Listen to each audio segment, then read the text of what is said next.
never imagined it, not even in my wildest dreams. Me, one of the most notorious criminals on the planet, reborn into a family legendary in law enforcement. My grandfather and father, both high-ranking officials. My grandmother, a renowned expert in criminal investigation. And my mother, a forensic scientist known across the world. Being reborn into a family like this, the pressure is real. But for someone who knows the criminal world inside and out, when I come face to face with a serial murder case cold for 10 years, a baffling elevator killing, and even a cannibalism case that shocked the entire world, I prove to everyone that I am far more than just the privileged son of a law enforcement dynasty. I am the king of both crime and criminal investigation. I press my fingers to my temple, set down my chopsticks, and think about taking a walk in the yard. But the moment I reach the door, Mom rushes in. She glances at the breakfast on the table and smiles with satisfaction. Not bad, not bad. Leo, looks like you've finally broken those bad habits of yours. Come here, Mom's got a reward for you. A reward?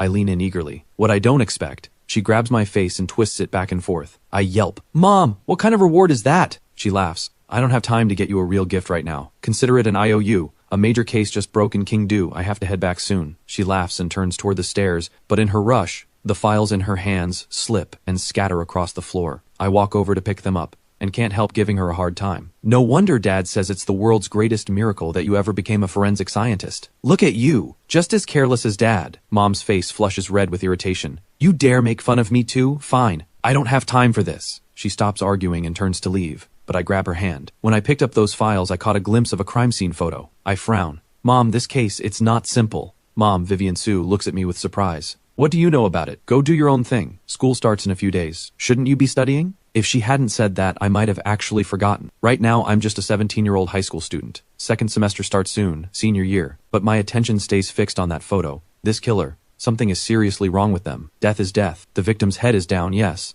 But after death, the killer kept going, carving slash after slash into the body. That's not just murder. That's hatred. Mom listens to the end and shakes her head with a bitter smile. You don't understand. But in your mind, Mom, this killer is someone who's done this before, isn't it? And going upstairs, you're going to get the files on the serial torture murder case from 10 years ago, right? The words barely leave my mouth before Mom's eyes go wide. How did you know that? Mom, you keep files on all kinds of cases in your study, but the serial torture murder case from 10 years ago, that one has always been a thorn in both yours and Dad's side. The condition of this female victim, plus the fact that you're in such a rush to get upstairs, it's not hard to figure out. She blinks. Well, I didn't know you had such a sharp eye. All right then, keep going. Why do you think this killer had a personal grudge against the victim? Every piece of evidence from the 10-year-old case pointed to a killer acting on impulse. By your logic, based on the stab wounds alone, you can't rule out the original killer. I never said this wasn't the same person. Maybe he really did have a grudge against this woman. I smile and say nothing more. Mom watches me walk toward the door. Then suddenly she steps forward and grabs my wrist, smiling. Leo, Mom needs a favor. I turn around. What is it? Come with me to the hospital. I need to examine a body. Before I know it, Mom has pulled me all the way to the hospital, but the moment we arrive at the entrance, a swarm of cameras and microphones surrounds us. Professor Su is here! Professor Su,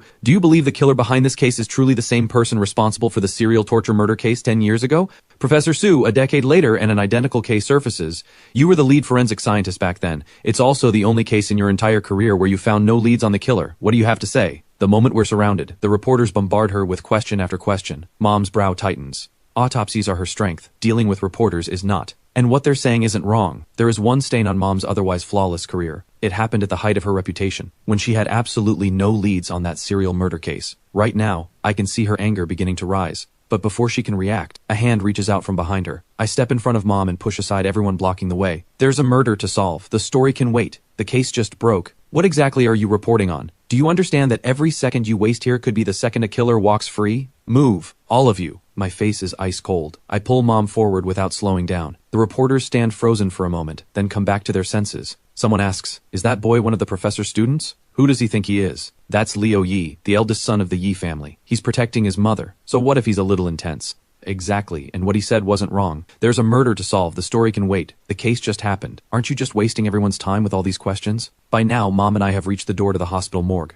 She pushes it open. Inside, a handful of officers and forensic staff are still documenting the body. When they see us walk in, everyone straightens up. They come over. Professor Su, you're here. And young Master Leo too? Everyone is visibly surprised to see me. I give a brief nod and walk straight to the body. My eyes move slowly over the victim. Some of the officers are about to say something, but they catch Mom shaking her head at them. I pull my gaze away and speak. Where is the victim's family? The victim is from out of town. We've already contacted her next of kin. They're on their way. Did she live alone? Mom speaks up. The victim's name is Fei Huang, 27 years old. She worked as a manager at a design firm. She had 2 close friends here in Kingdu. She lived with her fiancé. By all accounts, they had a very loving relationship. I respond with a quiet, I see, then pull on a pair of gloves. The room immediately shifts. Everyone's expression turns to disbelief. Even Mom looks completely taken aback. She knows better than anyone that I have never examined a body before. Most people feel fear when they come face to face with a corpse, but from the way I'm moving, it looks like I'm about to conduct the autopsy myself. One of Mom's junior forensic staff steps forward quickly with a polite smile. Young Master Leo, the body has already been examined. I ignore him. With my gloved hand, I reach into one of the stab wounds without hesitation.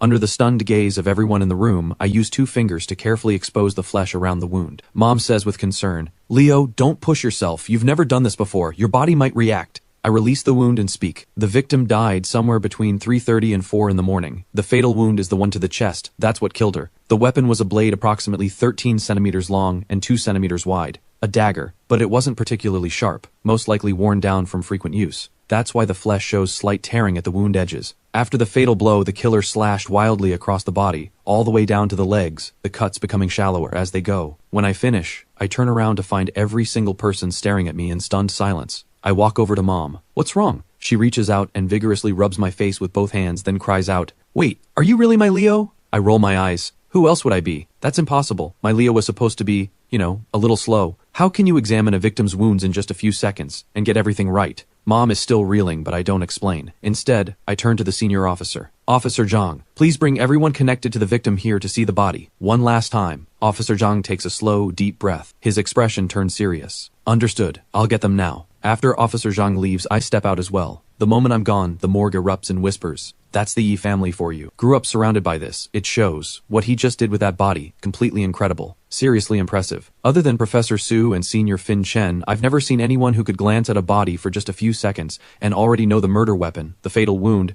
and the time of death. Professor Su, your son is a genuine genius. Smiling in the presence of the dead isn't something most people would do, but for someone as accustomed to death as Mom, she feels nothing but pride in this moment. Every mother wants her child to shine. She smiles and responds warmly to the room. Before long, Officer Zhang brings in everyone connected to the victim. Faye's 2 friends and her fiancé enter the morgue together. When they see Faye's body, all 3 of them share the same expression, a split second of disbelief. Then they break down completely. Faye's boyfriend collapses to the floor, utterly shattered. I stand outside the morgue, watching all 3 of them closely. After a moment, I push the door open and walk in. Mom knows exactly what I'm doing. She leans in and asks quietly, Are you sure this killer has nothing to do with the one from 10 years ago? Of course not. The prime suspect is still the killer from the serial torture murder case, but anyone connected to the victim is also a suspect. With that, I walk over to the 3 of them and look Faye's boyfriend directly in the eyes. How long have you 2 been together? He takes several seconds to respond. He finally looks up, and when he sees I'm just a teenager, he drops his gaze again. I shrug and turn to the 2 friends. And you 2, how long did you know her? We've known Faye for 4 or 5 years. We used to live together. We only moved out when Faye and Leon got serious about getting married. One of them speaks and the other follows. I just can't believe something like this happened to Faye. Who would do this? Why would anyone be so cruel? Finally, Faye's boyfriend Leon Lee speaks, but his voice won't stop trembling. It's my fault.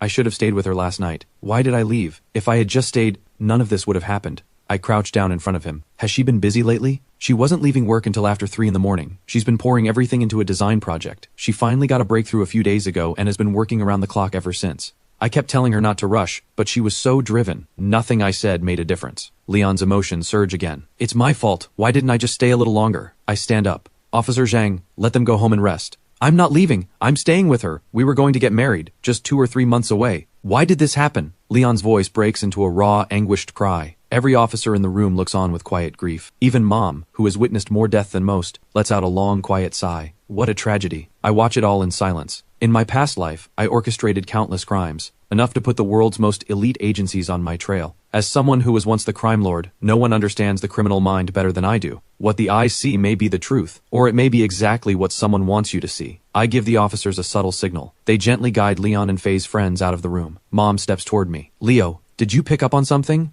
I don't answer. I reach into Mom's file bag and pull out the crime scene photos. Sharp, clear, taken from every angle. I lay them all out in order. I study them for 2 minutes. Then I speak. I can say with certainty, this case and the serial torture murder case from 10 years ago are not the same. The moment those words land, Mom and every officer in the room go rigid with shock. But the method, the brutality, this killing is identical to the one 10 years ago. Exactly. And there were words carved into the victim's back. I'm back. The original killer left marks just like this. Brutal, deliberate. The only difference is this time it's words. Before, it was numbers. In the serial torture murder case 10 years ago, every single victim was female. And every one of them had a mark left on their body. Back then, it was numbers, 9-1, 9-2, carved into each victim's back. After 9-9, the killing stopped. I listened to the officers push back, and a cold smile crosses my face. Are you sure the level of brutality is truly the same? Faye's body has at least 5 vital points where the blade was buried to the hilt. The victims 10 years ago, not one wound like that. Every slash was casual, almost careless, and each one penetrated to roughly the same shallow depth, barely breaking the skin. That tells us the original killer had exceptional control with a blade, and his profession almost certainly involved one. One of the officers speaks up. Even if the depth of the wounds differs, that's not enough to rule him out. The killer from 10 years ago was brilliant. Or maybe he was just playing games with all of you. This killer is nothing but a poor imitation. As I speak, I pull an old, worn photograph from Mom's file bag. It shows the back of one of the original victims. I press my finger to the bound wrists in the photo. I'm done going back and forth on this. I turn and head for the door. Leo, where are you going? I grin. I have a pretty good idea where to find the killer. We head straight to Faye's workplace. The office has no idea their manager is dead. I push open the door to the design firm. It's right at the start of the workday. Everyone at their desks looks half asleep. They all stare at me, Mom, and the 2 officers with wide-eyed confusion. One person stands up and walks over with a polite smile. Officers, how can we help you? We're here about your manager, Faye Huang, I say. The person blinks. Oh, you're looking for Manager Faye? Let me get her. She's always the first one in every day. She's definitely in her office. I stop them. Don't bother, she's dead. That single sentence hits the room like a shockwave. Eyes go wide everywhere. What?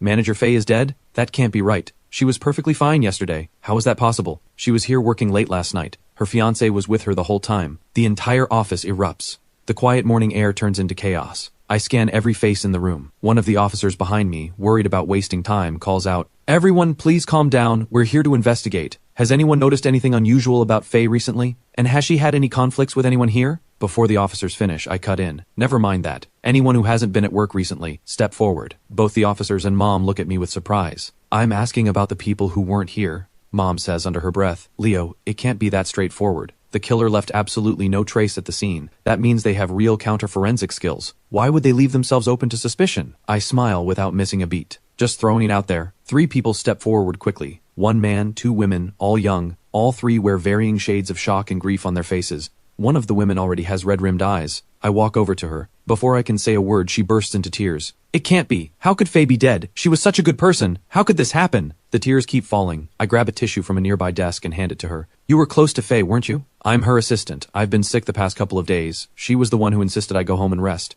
I came back today because I'm finally starting to feel better. I never imagined something like this could happen. I can tell she's genuinely unwell. She keeps coughing, and her voice is thick with congestion. I give a small nod and move on without pressing further. I step over to the young man next. He takes a breath. I've been out of town on a work trip. Just got back today. And you? I turn to the last woman. There's something about her. Mom's eyes have barely left her. Because when the news of Faye's death was announced, this woman's face showed the same shock as everyone else. But underneath it, just for an instant, there was something else. Relief. It vanished almost immediately, but not fast enough to escape Mom's eyes. Instinct has already told her this woman has some kind of history with Faye. I study her now too. Pretty, composed. What about you? Why were you away? Something came up back home, so I took some time off. How many days? A week, she says. I let a look of realization cross my face. 7 whole days. Was it something serious back home? Not really. I was just tired. Needed a break. I hum quietly and turn away. 7 days. That's plenty of time for someone to study another person's methods. More than enough, really. Enough to pull off a decent imitation. At those words, many eyes in the room snap toward her. A deputy manager blurts out, "What exactly are you implying?" When Faye's body was found, she was bound with rope. Head down, body raised, words left on her back. Anyone who's lived in Kingdu long enough should know exactly what that means. Before I finish, a middle-aged employee stares wide-eyed and gasps. The serial torture murder case.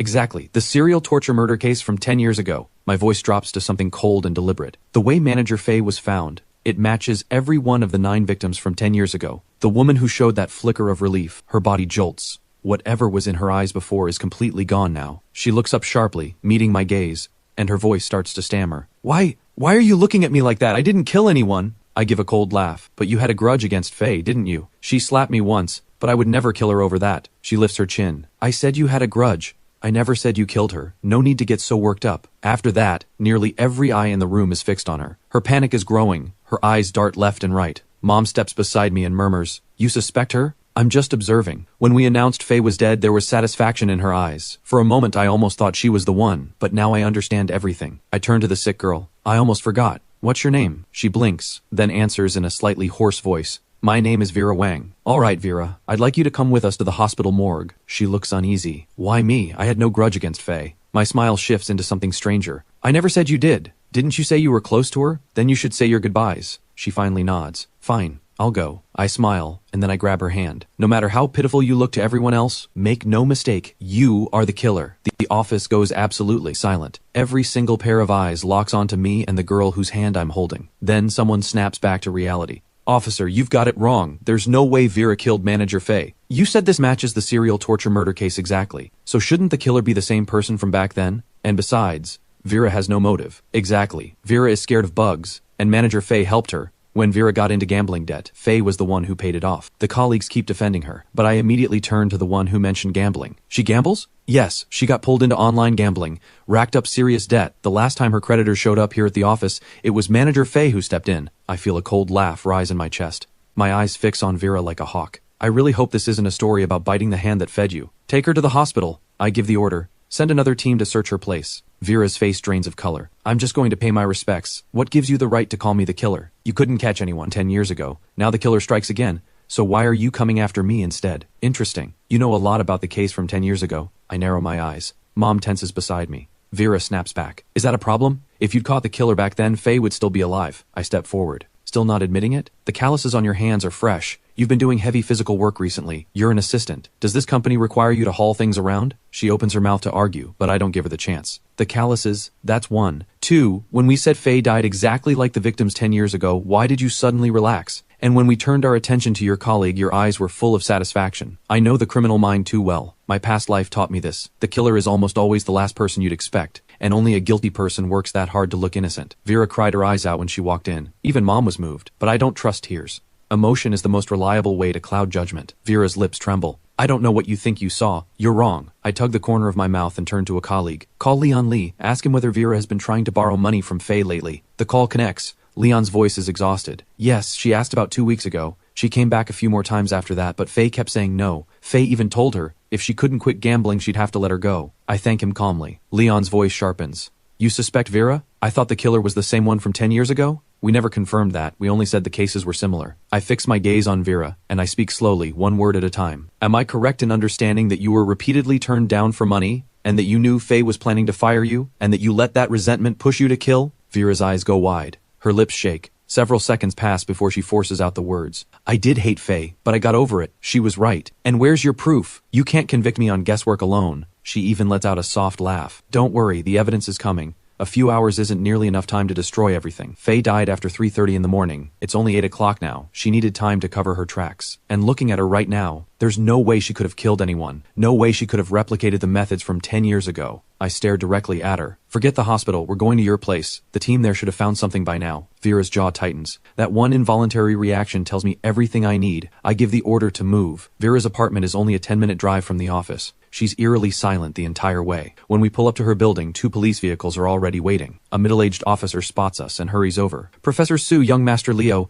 sorry to have you running around like this. Mom shakes her head. Assisting with cases is my job. I assume the Bureau has been briefed? The City Bureau has issued orders. Given how closely this case mirrors the one from 10 years ago, they're demanding it be solved within a week. And, he pauses. And what? Mayor Zheng held a meeting this morning and made it very clear. If another murder like this occurs, every department in the City Bureau will be held accountable. Mom gives a cold smile. We won't need a week. This case gets solved today. Everyone stares. Today? More precisely, within the hour. I turn to Vera. Isn't that right, Miss Wang? Silence. An officer comes down from upstairs. Report. No suspicious items found in the suspect's apartment. No weapon. Not even a kitchen knife. Vera finally lets a small smile slip. Officers. Do you believe me now? No rush, I say, keeping my voice easy. Let's head upstairs. Oh, do you have any water? All this talking has made me thirsty. Mom hides a small smile. The Yi family never backs down in front of a suspect. Yes, Vera says quietly. We take her upstairs. Officers are already inside searching, but the place is still tidy. I spot a water dispenser. I pour Mom a cup first, then carry my own as I walk slowly through the apartment. When I reach the bathroom, I stop. I stare at the floor. Mom comes up beside me. Leo, what are you looking at? I point downward. Mom, doesn't there seem to be a lot of water on the floor? Miss Wang, do you usually shower in the early morning? Vera's eyes shift. Yes, why? Is water in a bathroom really that suspicious? Water in a bathroom? Not at all. What's suspicious is that you're this sick,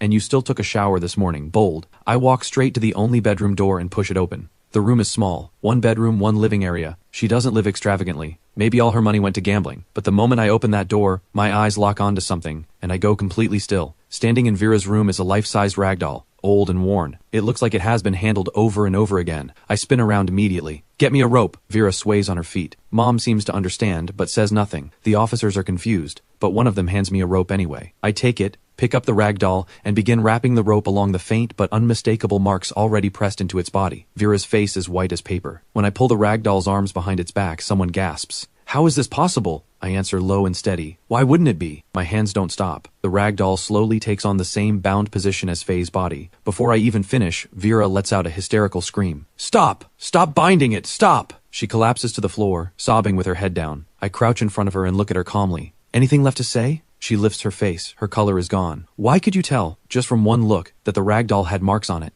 And how did you know how to bind it like that? A knowing smile spreads across Mom's face. The case is cracked. I stay crouched and speak without any rush. Simple. Faye helped more than just you at that company. When I announced her death, everyone else reacted with shock first. You went straight to tears. She asks weakly. Isn't that normal? No, because you showed zero surprise. Then I saw the calluses on your hands and I was even more certain. The moment someone mentioned your gambling, I had no more doubt. You were the killer. I stay crouched and say quietly, what a shame. This really is a story about biting the hand that fed you. Even in my past life as a criminal, I never stooped to this. A twisted sneer breaks across Vera's face. Ungrateful? She helped me once, and I paid her back. So why couldn't she help me one last time? Was she really going to just watch while debt collectors beat me to death? If I had to die anyway, then we'd die together. Her expression turns ugly. Do you know what I gave her? When I begged for her help, I handed over all my design ideas. Every single one. And what did she do? She took them and then tried to fire me. Doesn't someone like that deserve to die? I'm caught off guard. Whether by coincidence or fate, her phone rings at exactly that moment. Answer it, I say. You're not quite at the point where you can't take a call. She picks up.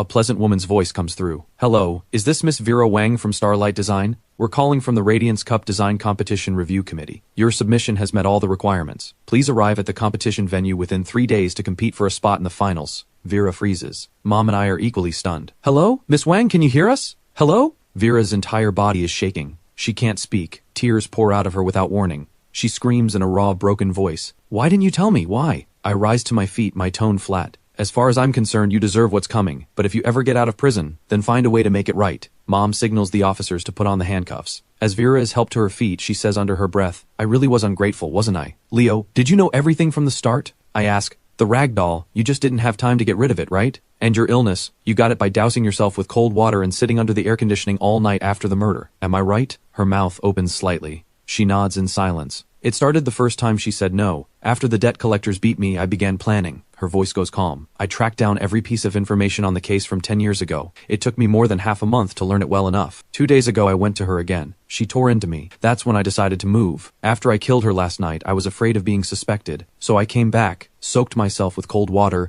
and stayed under the air conditioning all night, just like you said. As for the ragdoll, you were right. I used it to practice the binding for half a month, but it's too big to throw away without being noticed, and I thought no one would ever suspect me. She finishes. I have no interest in hearing more. Take her. I turn to Mom. Go ahead and arrange the press conference. Announce that last night's murder has been solved. Any longer and people might actually start doubting what this family is capable of. Mom nods, warmth in her eyes. Vera is escorted toward the door, but at the threshold she stops. Leo, all of you. If I ever make it out of prison alive, I will make amends. If you ever get the chance, please go to Faye's grave and tell her I'm sorry. She seems to want to say more, but swallows it. As she's taken away, everyone left in the room breaks into applause. Mom gives a thumbs up, her eyes bright. Son, Mom is so proud of you today. I find out later that while I was taking Vera away, Dad Marcusier's office was heavy with tension. Case files spread across his desk, his eyes moving over a room full of troubled faces. Dad speaks. Let's hear some thoughts. His voice is measured. The Qingdu City Bureau has publicly committed to answering to the public within a week. As he speaks, a faint smile tugs at the corner of his mouth. Someone says under their breath, Raymond Zhao really couldn't wait, could he? Can't blame him. It happened in their jurisdiction. It's their right. Dad doesn't seem bothered. The priority is solving the case. What's your read on it? A man in glasses speaks up. This case is complicated and simple at the same time. Complicated because it's a perfect match for the serial torture murder case from 10 years ago. Simple because that killer has most likely resurfaced. He pauses and looks at Dad. When that case happened 10 years ago, Director Yi, you were serving as the head of the Qingdu City Bureau. For it to resurface now, it really is. Before he finishes, Dad waves a hand. We discuss the case, nothing else. You're all from my original team. No one knows that case better than we do. A murder committed in the early hours is already making waves today. The whole city will be watching. If we can't solve it within the deadline, the entire system will face consequences. His expression darkens. But for all the words spoken, no one offers anything useful. Dad watches them exchange helpless glances. His heart sinks. Maybe years of comfort have worn away whatever fire they once had. Just as frustration begins to overtake him, there's a knock at the door. The assistant opens it. An officer bursts in, barely containing his excitement. "Director, great news!" Someone snaps. "What are you rushing in here for? Can't you see we're in a meeting?" The officer looks flustered. "Sorry, I got carried away. We just got word. The murder from last night has been solved." Dead silence falls over the office. 2-3 seconds pass. Everyone leaps to their feet, eyes wide. "You're not joking. The killer from 10 years ago. They caught him. Finally, that monster is done." Surprise rushes across Dad's face, too. But the officer's expression falters. "What's wrong? Was there a complication?" "Sir, the killer isn't the one from 10 years ago. The binding method, the state of the body, the blood markings on the back, everything pointed to that old case." "Exactly. We know that binding technique better than anyone. There's never been anything like it. It can't be wrong." Dad is just as bewildered. Then a voice drifts in from outside the door, full of pride. "Just as I thought. You were all fooled by the method. Same as I was, at first. While everyone else was lost, one person saw clearly. Marcus Yi. The Yi family has raised quite a son. The only person who calls Dad by his full name like that is Mom, Vivian Su." "Vivian, what do you mean? Leo was involved in the case?" Dad looks completely lost. Mom nods, her tone certain. "The killer's binding method was only roughly similar. We spent who knows how long studying the body. Leo spotted the difference in 3 seconds. And the killer, he had them arrested in just over an hour. The room goes into shock. They spent hours examining every detail. Someone else saw through it in 3 seconds. They deployed equipment and expertise and came up empty. Someone else brought in the real killer in just over an hour. And that someone was me." When the shock fades, Dad's laughter fills the office. The others feel a little embarrassed. But they're genuinely happy for him. "That's the Yi family for you. Leo's only 17, isn't he?" Mom smiles and nods. The man takes a deep breath and raises his thumb. "Incredible. I'll be the first to admit it. But if the killer isn't the one from 10 years ago, then who is it?" Vera Wang, Faye's assistant, a girl who looked completely ordinary. The room jolts again. Not one of them had cast suspicion on Faye's colleagues for the entire morning. Sometimes those closest to a case are the last ones to see clearly. Dad acts immediately. "Notify Raymond Zhao right away. Hold a press conference and release the case details. Vivian, have Leo attend in person." He straightens up with pride. But Mom just laughs. She shakes her head. "Marcus Yi, my son has something to say about that. There's still plenty of time left in that 1-week deadline. And the reputation this family lost 10 years ago, he intends to get it back." Dad draws a sharp breath. His voice is full of disbelief. "You're saying Leo wants to dig up the killer from 10 years ago?" I get home and go straight to the study. Auntie Wang calls me down for a meal. I answer briefly and tell her not to disturb me. I find the case files from 10 years ago. Thick, but I read through every page. September 16, 2007, 6 in the morning. A female body discovered at Fengyang Park in Kaoguang District. Lena Lee, 23 years old, head down, body raised. Cause of death, severe trauma to the skull. September 18, 2007, a green belt along Qingguang Road in Aryong District. Sophia Huang, death by asphyxiation. September 29, 2007, beneath Kaoguang Bridge, Yara Zhang, assaulted and thrown into the river. I read through it all in one breath. I close the file and pick up a pen, writing down every lead. 10 years have passed. Criminal investigation today is nothing like what it was back then. If the same case happened now, it would probably have been solved long ago. I lose myself in notes and paper until Mom walks in carrying lunch. "Mom, why are you back?"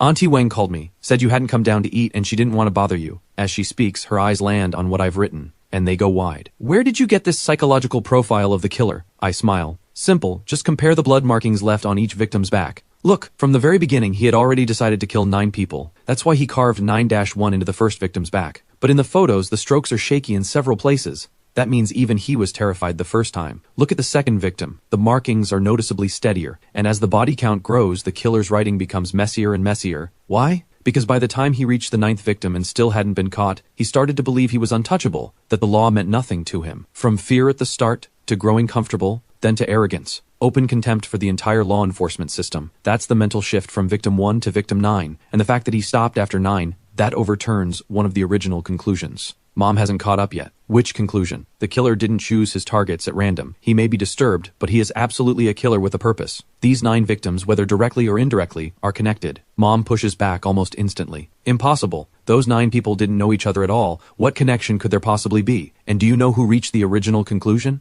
Of course. Dad, but does that make it right? She still isn't convinced. I continue. Mom, think about it. If the killer were just a random murderer, even if he decided to kill 9 people, he would have simply written the number 9. There's no reason to leave 9-1, 9-2, which means he had the count planned from the very beginning, and the targets were chosen too. These 9 victims are connected to him. I lay it out so clearly that Mom has no choice but to believe it. In her heart, Dad has always been the finest investigative mind she knows. But I'm not wrong. And every part of my analysis points to the same thing. The 9 victims are linked. So what's your next move? She exhales slowly. Track down the families of all 9 victims and go through everything again. This time we dig to the bottom. It's been 10 years though. They may not all still be in Kingdu. We find as many as we can. 3 families should be enough to start. I move to get up. 2 steps in, Mom grabs me with a grip like iron. My precious son, you eat first. Finish your meal, then your old mom will go with you. No food, no leaving. After lunch, Mom and I head to the police station to check household registry records. 10 years is a long time. 3 of the families have left Kingdu for good. The remaining 6 have mostly moved to new addresses. Kingdu has grown fast over the years. Families that were once merely comfortable have leapt into the ranks of the seriously wealthy, some worth tens of millions, others over 100. The first family we visit is that of Lena Lee, the first victim. They now live in a residential complex on the outskirts of Kingdu. I ring the doorbell. A woman close to 60 opens the door, her face puzzled. Who are you? Can I help you? Mom smiles gently. You don't remember me? I'm Vivian Su. The woman stills, then her eyes well up. Dr. Su, the forensic scientist. She quickly ushers us inside. The home is well furnished, clearly a comfortable life. We sit. She brings tea, her expression hovering between wanting to speak and holding back. I get straight to it. We're here about what happened to your daughter 10 years ago. She sways slightly. Her voice shakes. It's been 10 years. Is there a new lead? Some new theories? I have a few questions. Just tell me what you know. She nods, clearly tense. Did your daughter Lena Lee know the later victim, Sophia Huang?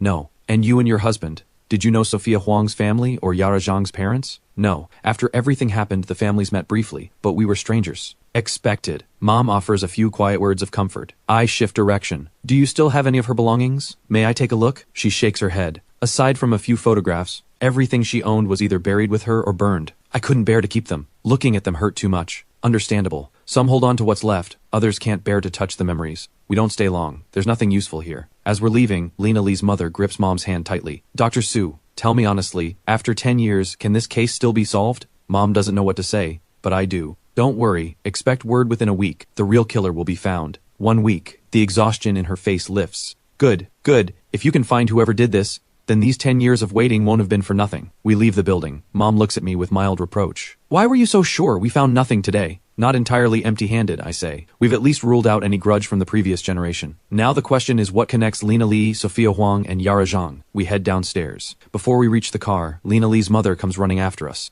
Dr. Su, wait! She hurries over and pulls a store card from her pocket. This belonged to my daughter. She had quite a bit of money loaded on it. That's why I kept it. Didn't bury it with her. I just suddenly remembered it. Take a look. Maybe it's useful. I take the card. My eyes sharpen. Then I smile. This is very useful. After she goes back upstairs, Mom watches me hold the card like I found buried treasure, completely baffled. Leo, what's so special about this card? Mom, go through each victim's identity and profession one more time. I say nothing else and leave the answer for her to find. The car rides for about 10 minutes. Then Mom lights up. She reaches over and snatches the card. Embossed in gold lettering, Golden Mall. A department store established 15 years ago, forced out of Kingdu 3 years back by the rise of online shopping. But that mall just became a critical lead. The third victim, Yara Zhang, had worked there as a sales clerk. Before Mom can say another word, I cut in. Take us to the old Golden Mall site. Mom puts it all together. She laughs. You little devil. You figured it out the moment you saw that card, and you kept it from me on purpose. I sat here for 10 whole minutes for nothing. Don't you know your old mom is busy? I smile. The moment of realization was worth every minute. Nobody could have predicted that Lena Lee and Yara Zhang would be connected through Golden Mall,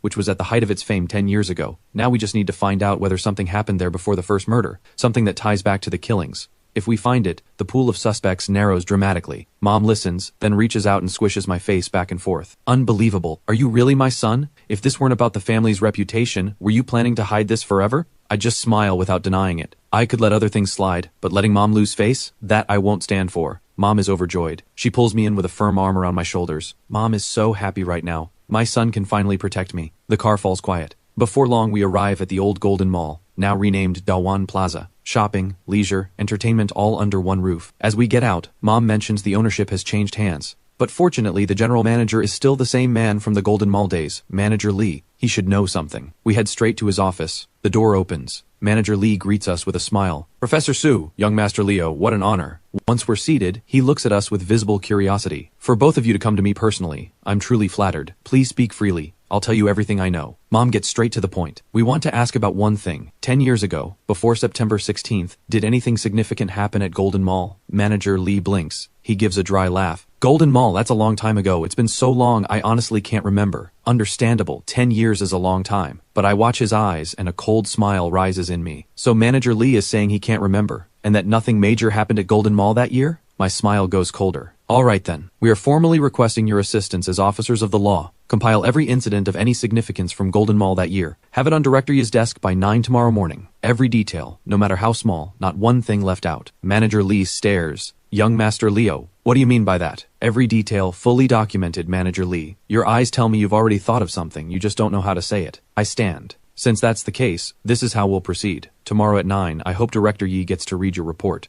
I catch Mom's eye and we turn to leave. We're almost out the door when Manager Lee panics. Professor Su, young Master Leo, please don't rush off. It was so long ago, I need time to think. He's afraid of offending us. He's even more afraid of crossing the Yi family. Because if the Yi family decides to make trouble, this mall could be inspected from opening to closing, every single day. Mom doesn't quite understand why I shifted tone so suddenly. Manager Lee's words seem reasonable on the surface. Who could easily remember something from that long ago? But whatever I'm doing, she stands with me without question. I stop and turn back. Manager Lee, I've made myself clear. We're here about the serial murder case from 10 years ago. If you're withholding information and we find out later, you will be held legally responsible. I turn to leave again. Manager Lee's jaw tightens. Fine, I'll tell you. Before September 16th, 10 years ago, something significant did happen at Golden Mall, and it involves me personally. I spin around. What happened? Why does it involve you? On September 10th, there was an escalator accident at Golden Mall. The victim was my son. He stops there. His eyes go red instantly. His expression twists into something raw and ugly. Mom and I both freeze. September 10th, 6 days before the first murder, Golden Mall really did have a tragedy. An escalator accident that killed a child. What happened? I press. Manager Lee sinks into the memory, his voice hollow. It was a weekend. My wife was busy, so I brought my son to the mall with me. I didn't think he'd run off to play on the escalator the moment I wasn't watching, and I never imagined the escalator would malfunction at exactly that moment. He was pulled in and crushed. His voice starts to shake. Do you know what happened, young Master Leo? His skull was crushed. Brain matter splattered across the inside of the escalator shaft. By the end, he looks like a wounded animal with nowhere left to go, eyes burning with rage. Mom says softly, I'm sorry. Manager Lee stares at the floor. He doesn't seem to hear her. I watch him for a long moment, then let out a quiet breath. I'm sorry, Manager Lee. We didn't expect this. He lifts his red-rimmed eyes and lets out a hollow laugh. Is there anything else young Master Leo and Dr. Su would like to know? The smile is laced with bitterness, as if asking, does it feel good to tear open old wounds? We don't linger. We leave his office and get back in the car. Mom sees me deep in thought. Leo, what are you thinking? I'm thinking about how 6 days connects Manager Lee's son, Lena Lee, Sophia Huang, and Yara Zhang. Mom's eyes go wide. You're not saying Manager Lee is the killer? Not necessarily. Anyone connected to the case from 10 years ago is a suspect. Manager Lee is one of them. So is everyone who worked at Golden Mall back then. I keep my voice low. I'm just thinking about whether 6 days was enough time for someone to devise a murder plan that meticulous. I prefer to put everyone on the suspect list first, then eliminate them one by one. Whoever's left, that's the killer. The original case files were full of theories, but no one ever looked at Golden Mall. That might be the new angle we need. It might even be the right one. Mom, find out which senior staff from Golden Mall are still in Kingdo. Especially, find out who was present during the escalator accident. Was Lena Lee there? Was Sophia Huang? Any footage from that day would be ideal. We'll probably need to visit the police station. I think there was footage at the time, just not sure if it's still been kept. Then what are we waiting for? Let's go now. The driver accelerates, but Mom looks uneasy. Are we really going to the police station? That's Raymond Zhao's territory. Aren't you worried about tipping him off? Raymond Zhao is no match for the Yi family on his own. But the family backing him is another story. They're on equal footing with us, and the two sides have been tripping each other up for years. I understand her concern, but I smile with confidence. Mom, don't forget. We're going there to investigate the serial torture murder case from 10 years ago. Raymond Zhao has no idea we've already caught Faye's real killer. What's the problem with going now? Mom blinks, then laughs at herself. The car pulls up to the station quickly. Quite a few officers inside know Mom. They stand and greet her. Word naturally reaches Raymond Zhao. He makes a leisurely entrance, all smiles. Well, Professor Su and Leo, what brings you two here? New leads on this morning's murder? He wastes no time fishing for information on the early morning case. Mom speaks up. We're here to access more detailed records on the serial torture murder case from 10 years ago. Director Zhao, the station should still have them on file. Of course, every case this station has ever handled, big or small, has been filed and archived. Though a case from 10 years ago won't be easy to dig up. You're welcome to check with the records room. As long as it's you two, the entire Kingdo station will make it as easy as possible. He waves his hand grandly, projecting the air of someone very much in charge. But what era are we living in? The digital age. The records room still exists, but most files have been digitized and stored permanently on computer. Going through physical files could take forever. Mom's expression tightens. Director Zhao, can't we access the digital records? I'm terribly sorry. Our entire computer system is undergoing upgrades today. Temporarily unavailable. If you're willing to wait, feel free. Mom is about to push back, but I speak first, with a smile. No need. We'll search the records room ourselves. Raymond Zhao smiles coolly. Young Master Leo, Professor Su has clearance to access records. You do not. You're right, I say. I'm not part of the law enforcement system. I have no clearance to view classified files. But that's not a problem. I smile lightly. Director Zhao, your information is a little behind. I wasn't part of the system before, but as of 1 second ago, I've been officially appointed as a special investigator on this case. If you don't believe me, call Director Yi. I'm not saying a few minutes ago, not a few hours ago, 1 second ago. Raymond Zhao's face shifts immediately. Someone, escort Professor Su and young Master Leo to the records room. Take all the time you need. Mom knows this place well. It used to be Dad's office building. She waves off the escort and heads to the records room herself. Inside, 2 older officers greet us. I get straight to it. Which shelf holds the files on the serial torture murder case from 10 years ago? The 2 officers exchange a glance. They smile apologetically. We get a lot of files every year. That particular case, we honestly can't remember. Then where are all the files from 10 years ago? Shelf C12, but there are over 1,000 folders up there. How would you even begin? I don't answer. I walk straight to shelf C12 and start searching by month. Finding the right section isn't hard. The challenge is pulling out the relevant details from hundreds of folders. Mom and I stand on the stepladder and go through them together. After a while, Mom lets out a quiet sound. We found it. Looking at the sheer volume of files, Mom can't help rolling her eyes. This case dragged on for so long back then. No wonder there's this much paper. We only need the witness, interview records. Everything else is a waste of time. I remind her, but I don't reach for the witness files myself. Instead, I keep scanning the shelf. Mom quietly flips through the pages, focusing on the public witness statements, especially anyone who assisted the investigation. Time ticks by slowly. After a while, a strange smile creeps across my face. Mom, in those case files, is there someone who gave a statement? A man named Jackson Xiao? Mom immediately flips through the pages. Yes. How did you know? I hold up the file in my hand and smile with complete certainty. Whether the serial torture murder case from 10 years ago gets solved, it all comes down to Jackson Xiao. Jackson Xiao? Neither Mom nor I know this name, but as he appears in the files, something in Mom's memory begins pulling her back 10 years. That case shook the entire city. As the lead forensic scientist, Mom followed every development just as closely as any officer on the force. She vaguely remembers being present when Jackson Xiao gave his statement. The memory sharpens slowly. Mom sets down the file. Jackson Xiao, if I'm remembering correctly, he was the head of security at Golden Mall. That's right.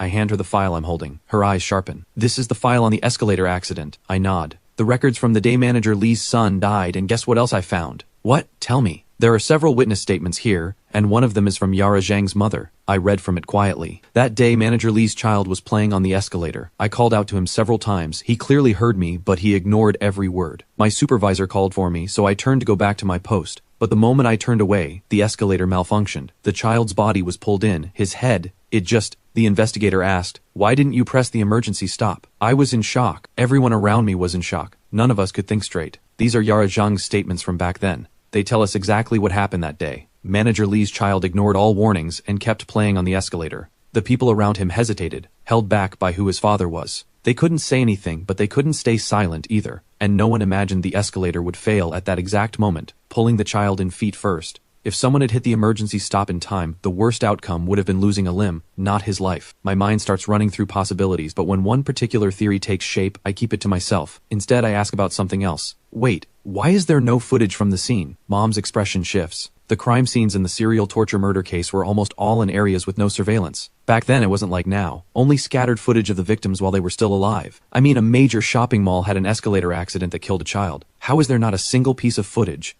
Mom looks taken aback. That can't be right. The file shows the investigating officers did review footage at the time, but it was never archived. I slide the file back onto the shelf and take Mom's arm. We need to find Jackson Xiao. My gut tells me he's the link between both cases. Find him, and we find the killer from 10 years ago. Mom doesn't argue. We put everything back and leave the records room immediately. The moment we're out, the 2 officers inside head straight to Raymond Zhao. Whatever they report, we don't care. We have no time to waste on office politics. We leave the station and head to the department that handles residential registry records. In a city as large as Qingdu, finding one person without it would be nearly impossible. The supervisor is cooperative. Nobody in Qingdu dares to turn the Yi family away. To make sure we hear the moment they find something, we even ignore Auntie Wang's calls about dinner. It isn't until 8 in the evening that a staff member finally comes running with results. Professor Su, young Master Leo, we found Jackson Xiao. We both rise at the same time. Where does he live? The staff member's expression falters. I frown. Is something wrong? It's not that it's difficult to say. It's just that the Jackson Xiao who served as head of security at Golden Mall, he died 10 years ago. Mom and I stare at each other in shock. In the serial torture murder case from 10 years ago, the one person who could be the key to everything was already dead 10 years ago. I hadn't seen this coming. Whether it's the serial torture murder case or the escalator tragedy involving Manager Lee's son, Jackson Xiao has always felt like the bridge between them. He gave statements in both cases. I don't waste a second. I have the staff pull up his full records immediately. The records confirm this is the man I'm looking for, but he died in a car accident on October 4th of that same year. The driver responsible was caught a few months later, but died of cancer in prison not long after. I read through everything and narrowed my eyes. This was a contract killing. Mom, with over 20 years as a forensic scientist, picks up on the same thing. His death was no accident. Yara Zhang, a sales clerk at Golden Mall, died on September 29th. Jackson Xiao died on October 4th, 5 days apart, and the driver who hit Jackson Xiao just happened to be terminally ill with cancer, making it almost impossible not to be suspicious. It seems the serial murders from 10 years ago had more than 9 victims. Mom's voice drops. 10. I let go of the mouse. It's dark outside. Let's set the case aside for now and go home for dinner. Mom glances at her watch and smacks her forehead. Right. It's past 8. I'm used to skipping meals, but you're young. You can't be eating like this. The moment food comes up, she's all focus. She pulls me out the door. We arrive home to find the Yi house lit up bright. Dad Marcus Yi is on the sofa watching television. Beside him sit 2 elders. My grandparents, Gerald Yi and Gloria Zue. Grandpa carries a natural authority without needing to raise his voice. Grandma is poised and elegant, but her eyes hold the depth of someone who has seen everything. People in Kingdu once described the Yi family this way. Except for the teenage young master, every member of the family, man or woman, is a tiger in the world of law enforcement. Even the gentle-looking Grandma Xue Yuzhu was a celebrated criminal investigation expert, retired now, but never forgotten. She once traveled to northeast China personally to capture the country's most wanted gang leader. I walk through the door with a grin. Grandpa, Grandma, what brought you back? Grandma has always had a soft spot for me. The moment she sees her grandson, she jumps up with delight, takes my hands in hers, then glances outside at the dark sky. Her eyes sharpen. She turns to Dad. Have you eaten? Dad looks confused. Mom, didn't we just eat together? How could you sit down and eat? Grandma is indignant. Your child is out there running around all day on your behalf, and you're at home eating a full meal. Is that what a father looks like? Dad's face scrunches like he's bitten something sour. He wants to say, you ate just as heartily yourself, but he doesn't dare. He just keeps apologizing. Grandma humps and calls into the kitchen. Auntie Wang, make a couple more dishes. We can't let my precious grandson and wonderful daughter-in-law go hungry. Mom and I both feel a little embarrassed. After dinner, Grandpa takes off his glasses and asks, Leo, I heard you were out all day today working on the case with your mother. Yeah, good progress. Dad leans forward immediately. Oh, a lead on the case from 10 years ago? Before he even finishes, Grandma smacks him on the arm. How dare you ask? If it weren't for us back then, do you think you'd still be sitting in that position? Mom, you can't just throw your son aside the moment a grandson shows up. I came from you, and so did my grandson, through you. As for you, I've had 40-some years of you. I'm tired of looking at you. As she says this, she peels an orange for me. I eat it and smile. The reason the case from 10 years ago was never solved. A big part of it was investigator negligence. Exactly, Mom adds. To put it plainly, the biggest reason is you, Marcus Yi. Dad's brow creases. I was careful at every step back then. How could I have been negligent? I speak slowly. You never looked at Golden Mall, and the victims weren't as unconnected as everyone assumed. Lena Li and Yara Zhang were both sales clerks at Golden Mall. Shortly after Yara died, the head of security, Jackson Xiao, was killed in a suspicious road accident. And before all of that, Manager Li's son died in the escalator accident. The single most important location, Golden Mall, was completely overlooked. That's why the real killer walked free for 10 years, and why this family has carried the blame for just as long. Dad's expression changes completely. He says nothing. He just stares at me. Grandpa and Grandma do the same, but differently. Grandma picks up a pen and starts mapping it out quickly on paper. Before long, she writes down a name. Manager Li. Unless I'm wrong, he's the prime suspect. Grandma sets down the pen. I glance at the paper and give a thumbs up. Grandma still got it, but Grandma doesn't smile. Her expression is grave. Even if we suspect Manager Li, where's the evidence? 10 years have passed. It's likely been destroyed. No. A small smile. Jackson Xiao or Yara Zhang, they'll tell us where to find it. They're both dead. I say quietly, someone once told me, the dead can still speak. The night deepens. The lights of the Yi house go out one by one, but in one room, Mom and Dad are still awake. Vivian, have you noticed something off about Leo? Dad sets down his book, a slight frown on his face. Mom doesn't look pleased. And you have the nerve to say that if this weren't tied to the case from 10 years ago, do you think he'd be stepping forward like this? Right now, public opinion is linking Faye's murder to the one 10 years ago. If we can't give people answers, what will that mean for this family? I understand the stakes, but Faye's case has already been resolved, hasn't it? Mom scoffs. Marcus Yi, sitting in that high seat has made you soft in the head.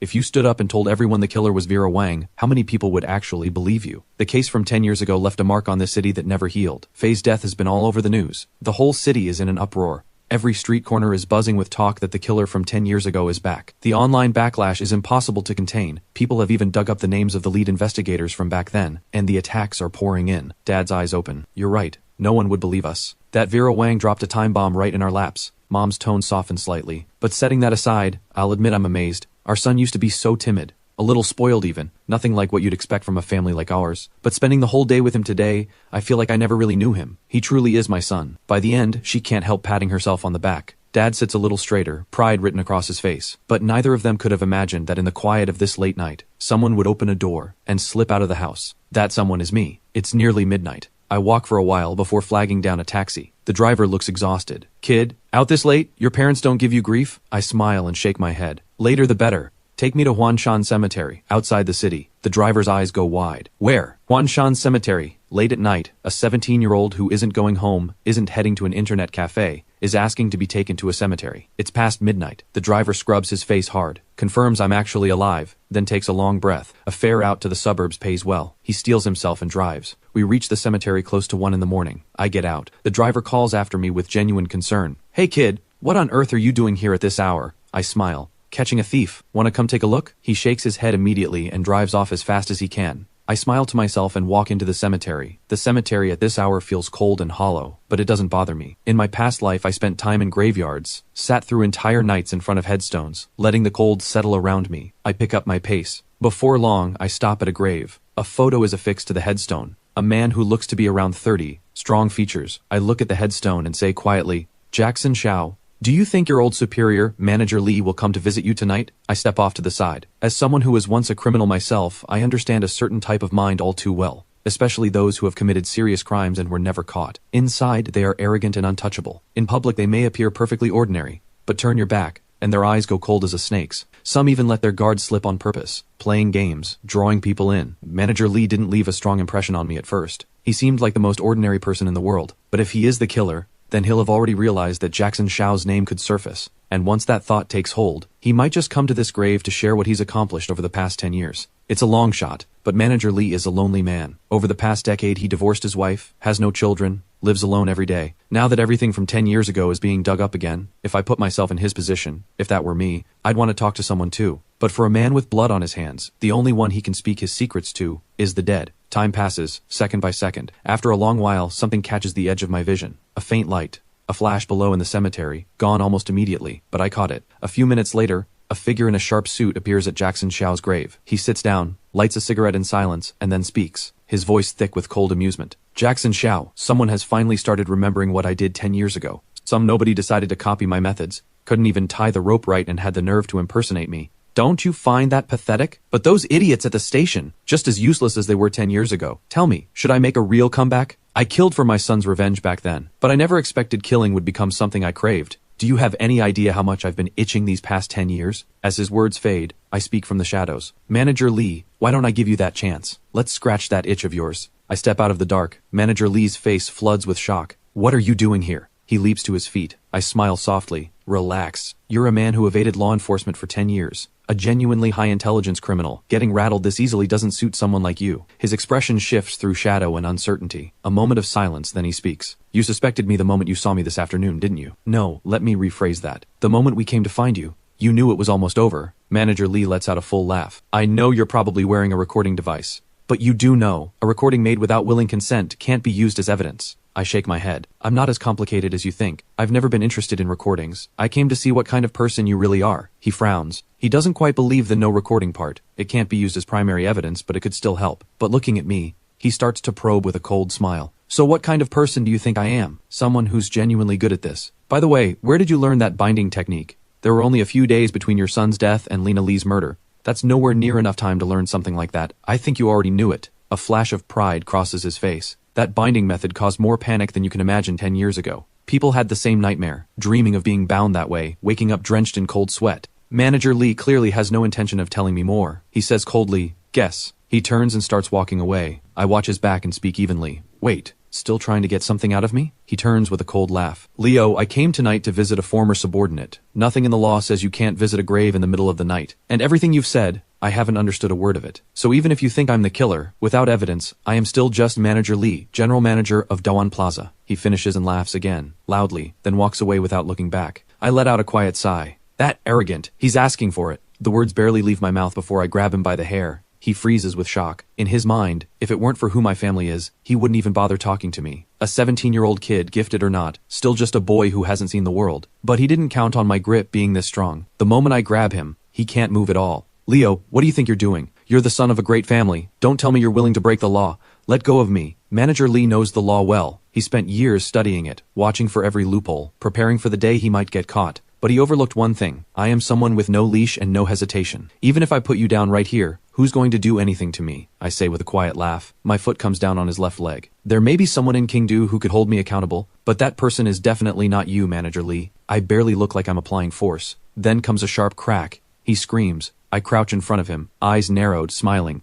You don't have to tell me, I already know. Lena Lee, Yara Zhang, Sophia Huang, on the day your son died, they were all standing near that escalator. They watched your son die. And because they stood there and did nothing, you decided they were responsible for your son's death. That hatred made them your targets, and one by one, you killed them. Am I right? In the escalator accident files, only Yara Zhang's statement was recorded, because she was the only one among the 9 victims who worked at Golden Mall. But that day, whether by coincidence or something else, all 9 of them happened to be near that escalator when it happened. Manager Lee seems to forget the pain entirely. His eyes go wide. His face is covered in disbelief. The look on his face asks one question. How do you know something no one else knows? I lift my foot. I start walking down the hill. I'll give you one more day. Use it to make things a little more interesting, because when the time is up, the game is over. My voice drops to almost nothing toward the end. Almost to myself. Solving cases might actually be more fun than committing them. Looks like I'll have plenty to keep me busy. Manager Lee stares at my back, frozen. He's probably thinking, is matching wits with a high-intelligence criminal really just a game to Leo? Over an hour later I return to the Yi house. The whole place is still asleep.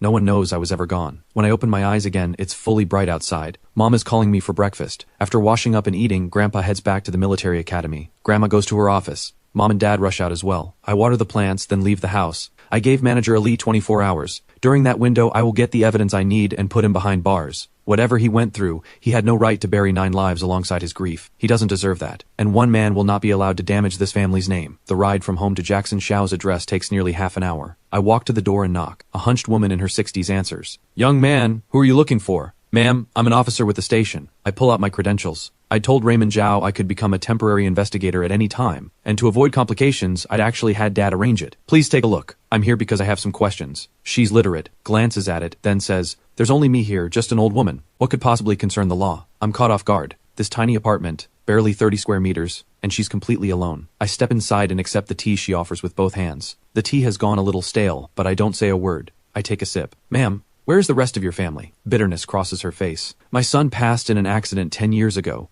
My husband couldn't take the loss. He followed a month later. We were such a good family, all 3 of us. Now it's just this old woman, alone for 10 years. My eyes narrow slightly. I hadn't expected Jackson Xiao's family to look like this. Jackson Xiao was killed because he knew Manager Lee's secret. His father died of heartbreak after losing his only son. Manager Lee, directly or indirectly, has 11 lives on his hands. The weight of that lands hard, but my face stays steady. I see. Ma'am, I'm sorry to have to ask this, but I'm here about your son, Jackson Xiao. A case from 10 years ago. Through careful investigation, we believe your son may be the most important witness. She sighs. My son has been gone for 10 years. I don't know anything about what he was involved in. Won't you just be wasting your time? Ma'am, I just need you to tell me. Before the accident, did your son ever mention anything he needed to keep safe? And he was around 30 when he passed. Was there anyone he was very close to at the time? The question makes her eyes well up. Yes, she answers. He was seeing a sales clerk from Golden Mall at the time. Why was my son's life so hard? He finally found someone, and she died horribly. Then he himself was gone not long after. Heaven above, why did you do this to our family? One question and she unravels. I never imagined Jackson Xiao and Yara Zhang were a couple.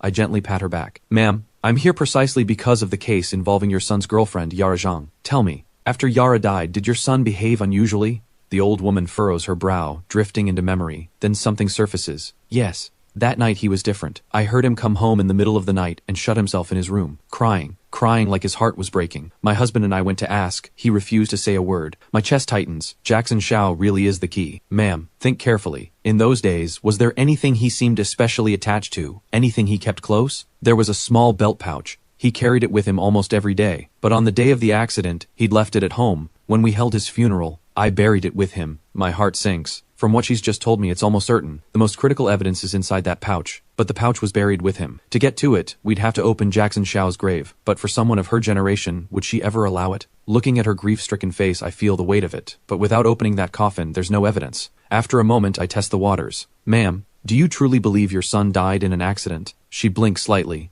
Yes, the driver admitted it in court, didn't he? But did you know he had terminal cancer? He died in prison shortly after being sentenced. She nods slowly. I found out later. That accident destroyed his family too. I hated them at first, but what good does hate do in the end? Between her words I hear something else. She is someone who has found a way to make peace with herself. Otherwise, she could never have forgiven the person responsible for her son's death simply because his family suffered too. Ma'am, if I told you your son was deliberately murdered, would you believe me? Her eyes go wide. She can't speak for a long moment. I guide her to sit and speak slowly. Ma'am, I can't say for certain yet, but his death is directly connected to the serial torture murder case that shook Kingdo 10 years ago. And whatever is in that buried pouch, it's critical. You mean, take it out? Her voice trembles. I nod firmly. He's been gone for 10 years. But if he was truly murdered, don't you want to find the real killer so he can rest in peace? Tears pour down her face. She keeps repeating, how can we do this? He's been lying in there for so many years. Do we have to disturb him? Ma'am, you are a reasonable woman. You even found it in yourself to forgive the driver who killed your son. Why won't you let him die with the truth known? She falls silent again, head bowed, saying nothing. I don't push. I wait for her to decide on her own. Time passes, second by second. Finally, she looks up. Does it have to be this way? We looked at that pouch. There was nothing in it.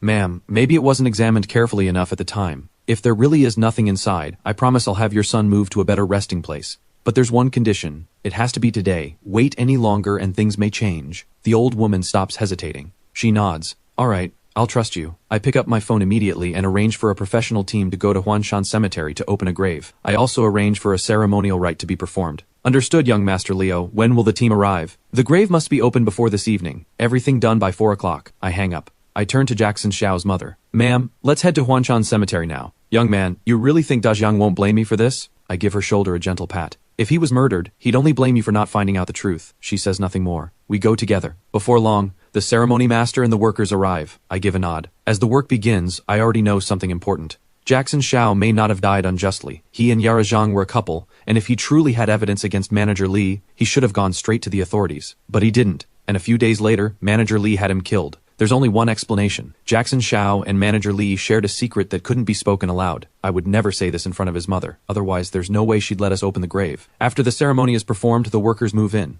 After a long while, the coffin is brought up from the ground. There is no intact body inside. Cremation has been standard practice for years. Only a few personal belongings, and the pouch. The coffin is brought up. I look at the weeping old woman and ask gently, Ma'am, may we open it? Go ahead. If there is an injustice, he would want it known. She wipes her eyes. I nod to the workers. With a slow creak, the coffin opens. The first thing I see is the pouch. I reach in and grab it.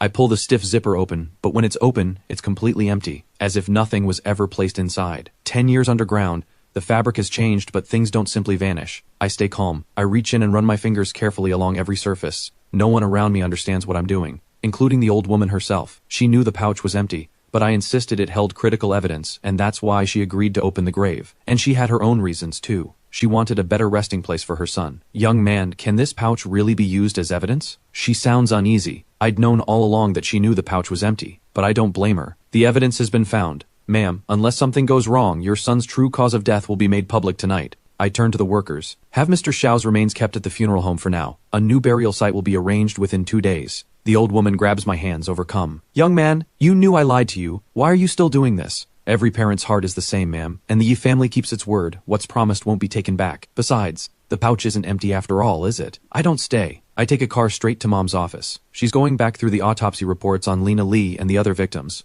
hoping to find something new in the old records. When the door swings open, she's about to object, then sees it's me, and her expression shifts to surprise. What are you doing here? Mom, call Dad. We can issue the arrest warrant for Manager Li right now. Arrest Manager Li? You have evidence? She gasps. See for yourself. I pull out the pouch with a hint of mystery, the stitching already unpicked by my hand, and draw out a folded photograph from inside. The fold is tight and small. The photo is dark and blurry, nearly all black, but a single streak of silver light cuts through the darkness, illuminating a face. Yara Zhang was never killed at Chaoguang Bridge. She was killed at Chaoguang Park, which has since been demolished. Using the decorative lights along the park's flower beds, Jackson Xiao captured Manager Li and Yara Zhang on camera. Mom is stunned beyond words. The original investigation assumed the primary crime scene was Chaoguang Bridge. No one imagined the real location was Chaoguang Park, and no one could have imagined that while a brutal killer was taking a life that night, someone else was hiding in the shadows, using what little light existed to photograph the killer's face. Mom stares at the yellowed photograph. She can barely believe it. But why didn't Jackson Xiao hand this over to us at the time? Mom, you may not know this yet. Jackson Xiao and Yara Zhang were in a relationship. Mom's eyes go wide. That's impossible. If they were together, why didn't he save her? Only Manager Li can answer that. Call Dad now. We can hold a press conference before dark and announce the serial torture murder case from 10 years ago is solved.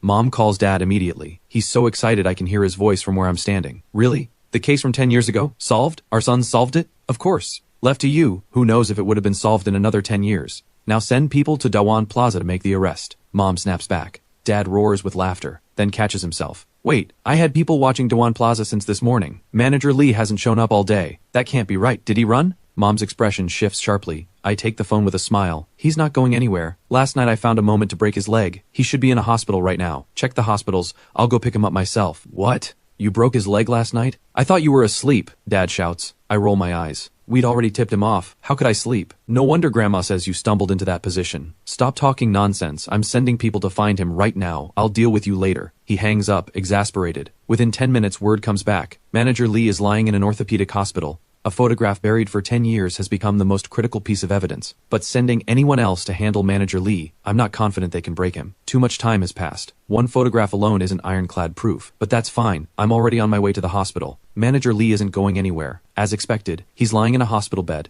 Left leg in plaster, expression dark. He doesn't believe I could actually find evidence against him. But the moment he pictures my face, resentment surges through him. Leo, you think breaking my leg traps me here and gives you time to dig things up? Don't flatter yourself. 10 years and nothing touched me. You're a kid. Sure, you're capable. But when it comes to brains, you're nowhere close. A vicious smile creeps across his face. In all of Kingdu, he's just a nobody. But this nobody once threw an entire city into panic. He's confident, defiant. He glances at the clock. 3 in the afternoon. Less than 2 hours until the evening deadline he'd agreed to with Leo. Will Leo actually show up with officers to arrest him? He lets out another cold laugh, but the smile hasn't even faded when the hospital room door bursts open. 7 or 8 officers flood in, weapons trained on him. Manager Lee goes blank, staring, mouth almost forming words. But when he sees me step out from behind the officers, something inexplicable grips him. Leo, why did you bring so many officers? I give him one brief look. I turn to the officers. Close the door shuts. I continue. Suspect Manager Lee attempted to flee. I had no choice but to break his other leg. Before the words even finish, I'm already in front of him. His face drains of color. My fist comes down.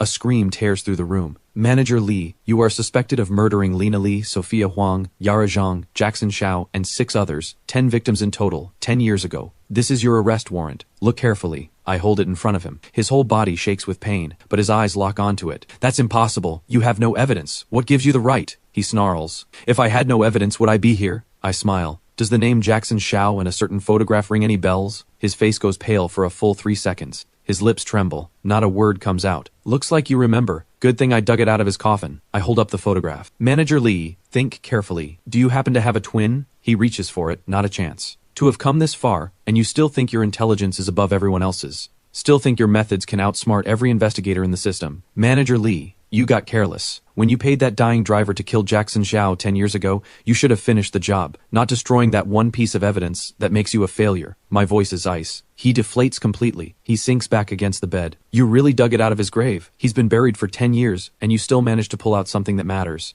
I thought what goes into the ground stays safe. I hold his gaze.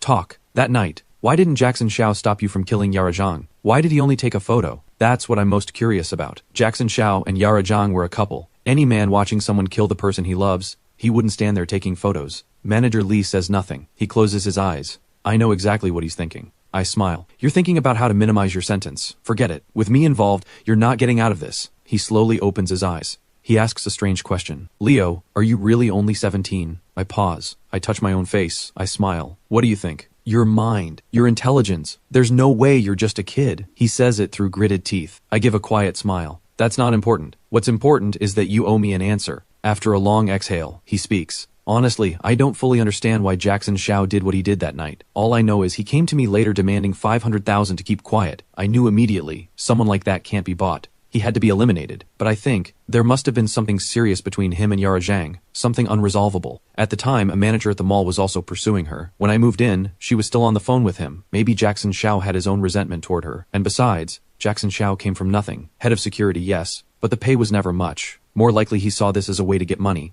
Or maybe he didn't arrive until after I'd already killed her. There's only one photo. It shows me sitting beside her body after the fact. I start to understand. Though only Jackson Xiao truly knows why. Love has a way of blinding people more completely than anything else. Enough about him. Did you really take out 9 people just because of what happened to your son on that escalator? At that, something savage ignites in Manager Lee's eyes. His voice drops low. Do you know, Lena Lee was standing right next to my son. She was quick.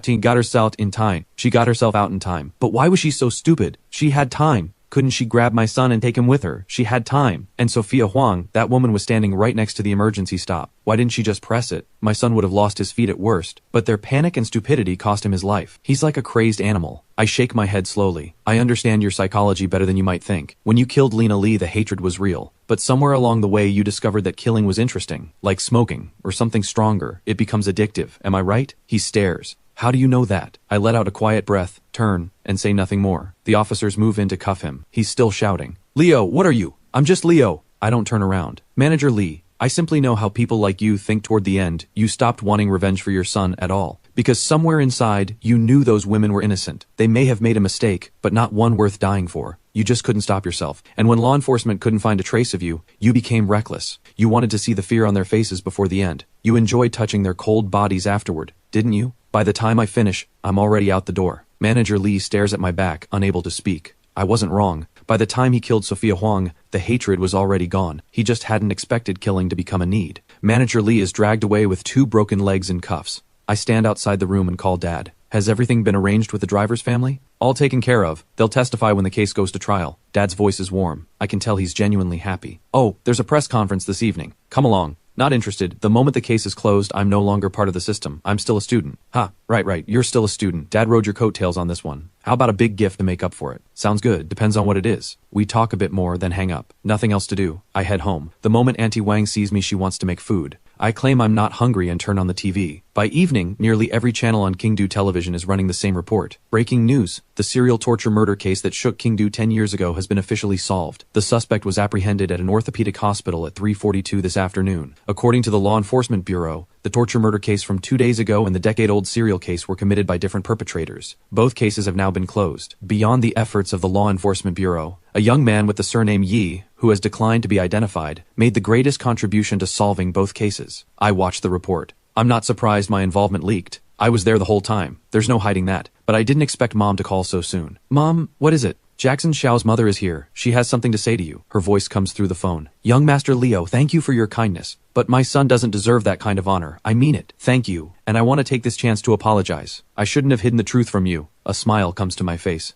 No need for any of that. No need at all. Leave him where he is. He made his choices. Then we'll do as you say. I don't do good deeds without reason. There are too many people in this world who truly need help. No point going out of my way for someone who may not have deserved it. The reason I made that promise in the first place was because I said it before we opened the coffin. Now that she's declined, I simply follow her lead. I set down the phone and go back to the television. Mom and Dad don't get home until nearly 10 at night. The moment they walk in, Mom calls me out of my room. Leo, your dad has a gift for you. I honestly didn't think Dad would actually follow through, so I looked genuinely surprised. Dad, you were serious about that? Dad laughs out loud. He claps me on the shoulder. What did you think? You should have seen Raymond Zhao's face when he came to my office. It was deeply satisfying. You did the most for this family and for the entire law enforcement system. A gift is non-negotiable. Let's see it then. Stop being mysterious. But after a moment, neither of them moves. There's no gift box on the table either. Mom smiles with pressed lips. Your dad is arranging for you to graduate from high school early. Next semester, you'll be enrolled directly into the Kingdo Police Academy. I go completely still. At first, hearing I don't have to finish senior year, I'm quietly pleased. Then I realize it's just a different school. Dad sees my expression and speaks up. The Kingdo Police Academy is the highest-ranked law enforcement institution in the country. Everyone who gets in has the talent to become an exceptional officer. When it was founded, your grandfather was its honorary principal. I graduated from there myself. Leo, the people there are genuinely interesting. Don't you want to find out for yourself? The top graduates, as long as nothing goes wrong, almost always end up in positions of authority. But more than a few people have said, the top students from the Kingdo Police Academy could just as easily have been criminal masterminds. If they ever turned to crime, they'd send the entire law enforcement system into chaos. Now that actually sounds interesting.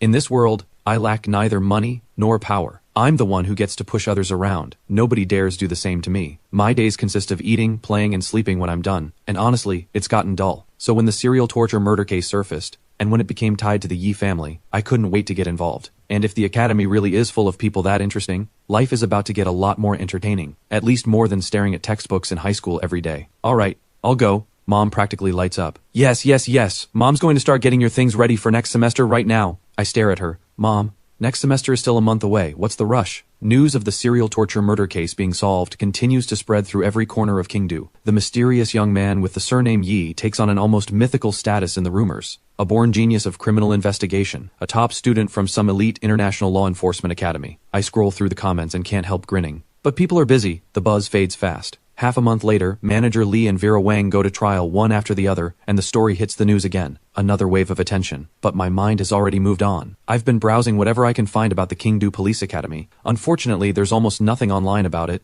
It must be a deliberately protected institution. Before Dad mentioned it, I had no idea it even existed. Every summer, the academy sends invitations to carefully selected students. Beyond children of prominent families, it also includes kids from ordinary backgrounds. But the condition is the same across the board. They all have the potential to become exceptional officers or leaders in the system. As the new term approaches, I receive the Academy's invitation. Dad's policy: don't use the Yi family's name until the last possible moment. When the invitation arrives at the house, Dad can't stop smiling. Those old guys at the Academy still have their heads screwed on right. Our Leo cracked 2 major cases. If they didn't come knocking on their own, that would have been an outrage. With the whole family in happy anticipation, the new semester finally arrives. Mom packs bag after bag, clothes, daily essentials, backup supplies. I stare at the mountain of bags and feel a headache coming on. Mom, the academy is in Kingdo, half an hour from home. What is all this? I'm not moving to another country. Mom waves it off and points to each bag. This one is all clothes, this one is all shoes, and this bag, remember this one, it's full of medicine just in case. Oh, and here's a card. Mom will check the balance every so often. When it runs low, I'll top it up.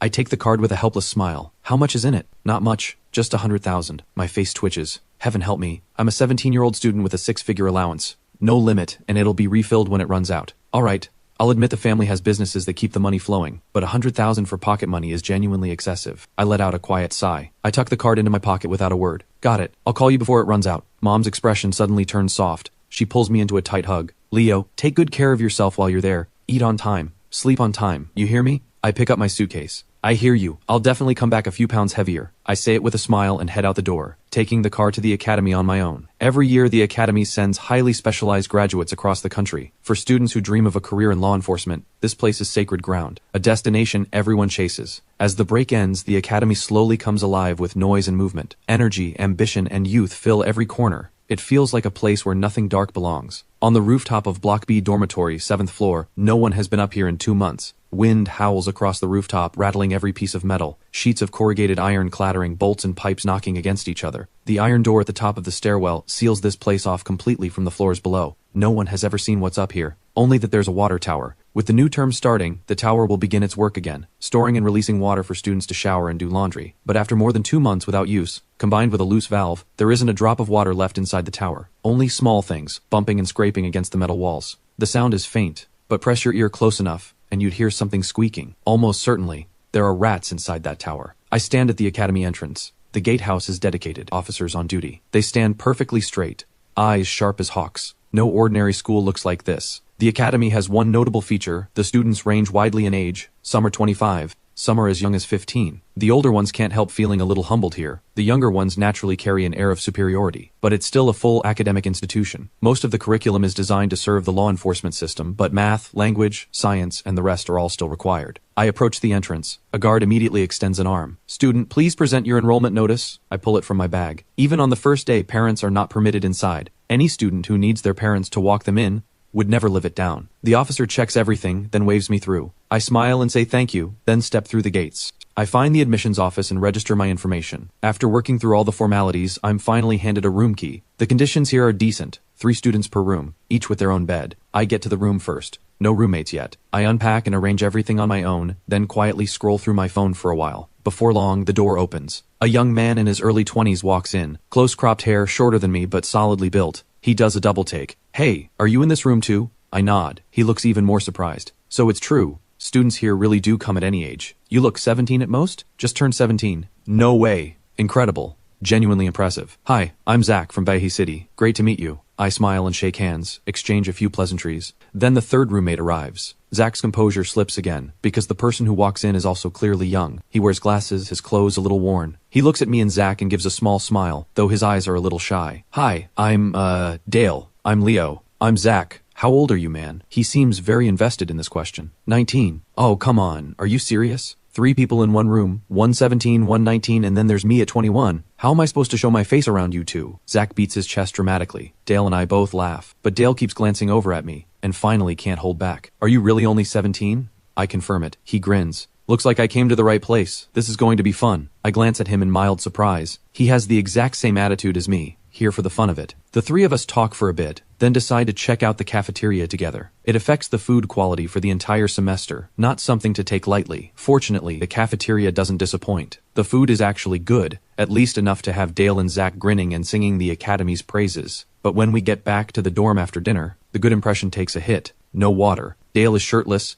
There's air conditioning, but he still feels sticky. After waiting a while, he says, "This won't do. Let's go ask the dorm supervisor downstairs when the water's coming back." Zach and I both agree. No shower in this heat. Genuinely miserable. The three of us head down only to find a crowd already bombarding the dorm supervisor. The supervisor grabs a megaphone over the noise. "Everyone calm down. I only just got back to campus this evening myself. I've already reported the issue. Looks like the rooftop water tower hasn't been used in too long and something's gone wrong. But it's too late now. The school says a maintenance worker will come fix it tomorrow. We have to wait until tomorrow. We're going to smell like salted fish by then." "Exactly. We need water. We need showers. Our roommate Wang Daming has the worst foot odor. If there's no water tonight, we'll all be suffocated by morning." Students keep shouting. The supervisor looks exhausted trying to manage them. Dale sighs. I say, "Let's just go back. We'll make do for tonight." Dale nods. "Guess that's all we can do." Then Zach speaks up out of nowhere. "It's just a water tower. Let's go up and fix it ourselves. I saw some tools for sale in the campus store. Come on, we buy the tools, go up to the roof, fix the tower, and give everyone in the building a proper shower tonight." "Let's do it," Zach says. "I've been sweating all day. I can't just sit around. If we can handle it ourselves, there's no point waiting until tomorrow." So the three of us buy the tools, and when no one is watching, we slip up to the top floor. But there's an iron door blocking the way, with a heavy padlock on it. Zach holds the wrench, shirt off, muscles showing. "Break it?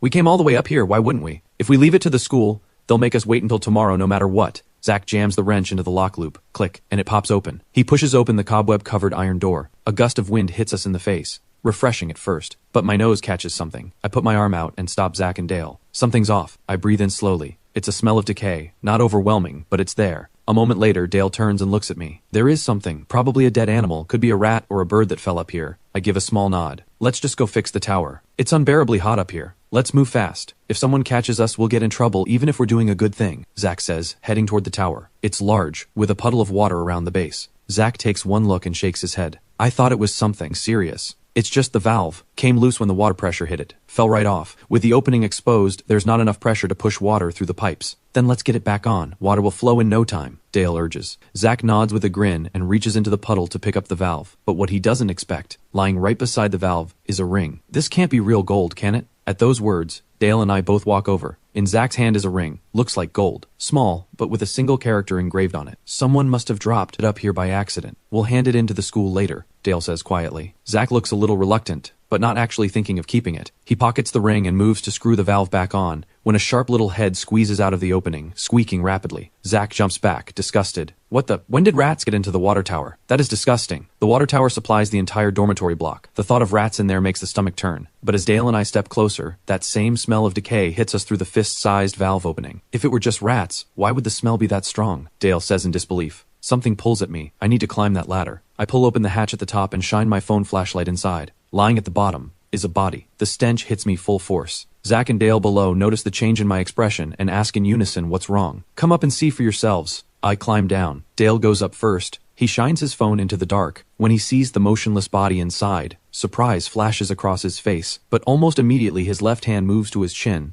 a look of deep thought spreading across his face. Zach calls up impatiently. "What are you staring at up there? Get down and let me look." Dale comes down quietly. Zach climbs up, peers inside, and completely loses his composure. Oh my, a body. There's an actual body in the Academy's water tower. Zach looks about as stunned as Columbus discovering a new continent. Dad mentioned before I came that the Academy has its share of unusual people. Case in point, Zach is absolutely one of them. A normal person finding a corpse would be falling apart right now. Zach? Mildly surprised for 2 seconds, and then actively trying to climb inside the water tower. I roll my eyes. "What are you doing?" "Get down. We pull the body out first, then examine it." "Dale, get ready. Didn't you say you came here mainly to study forensics? Once we get the body out, it's your time to shine." Dale's eyes light up with excitement. He rubs his hands together. "I won't let anyone down. Truth be told, I'm just as eager to get a proper look. This is a police academy, and the body inside, though hard to make out clearly, is wearing the academy's uniform. It's been there a long time. Killing a student inside a police academy and hiding the body in the water tower for weeks. The killer is exceptionally intelligent. As for whether the victim could have fallen in on their own, no one would believe that. The hatch was sealed shut. If that isn't murder and concealment, what is?" Zach braces himself with both arms, ready to drop into the water tower. But the moment he lifts himself up, the iron door swings open again. A figure steps out, takes one look at Zack halfway into the water tower, and his face changes completely. "You three, what do you think you're doing? Get down right now." A man who looks like a school administrator strides over, furious.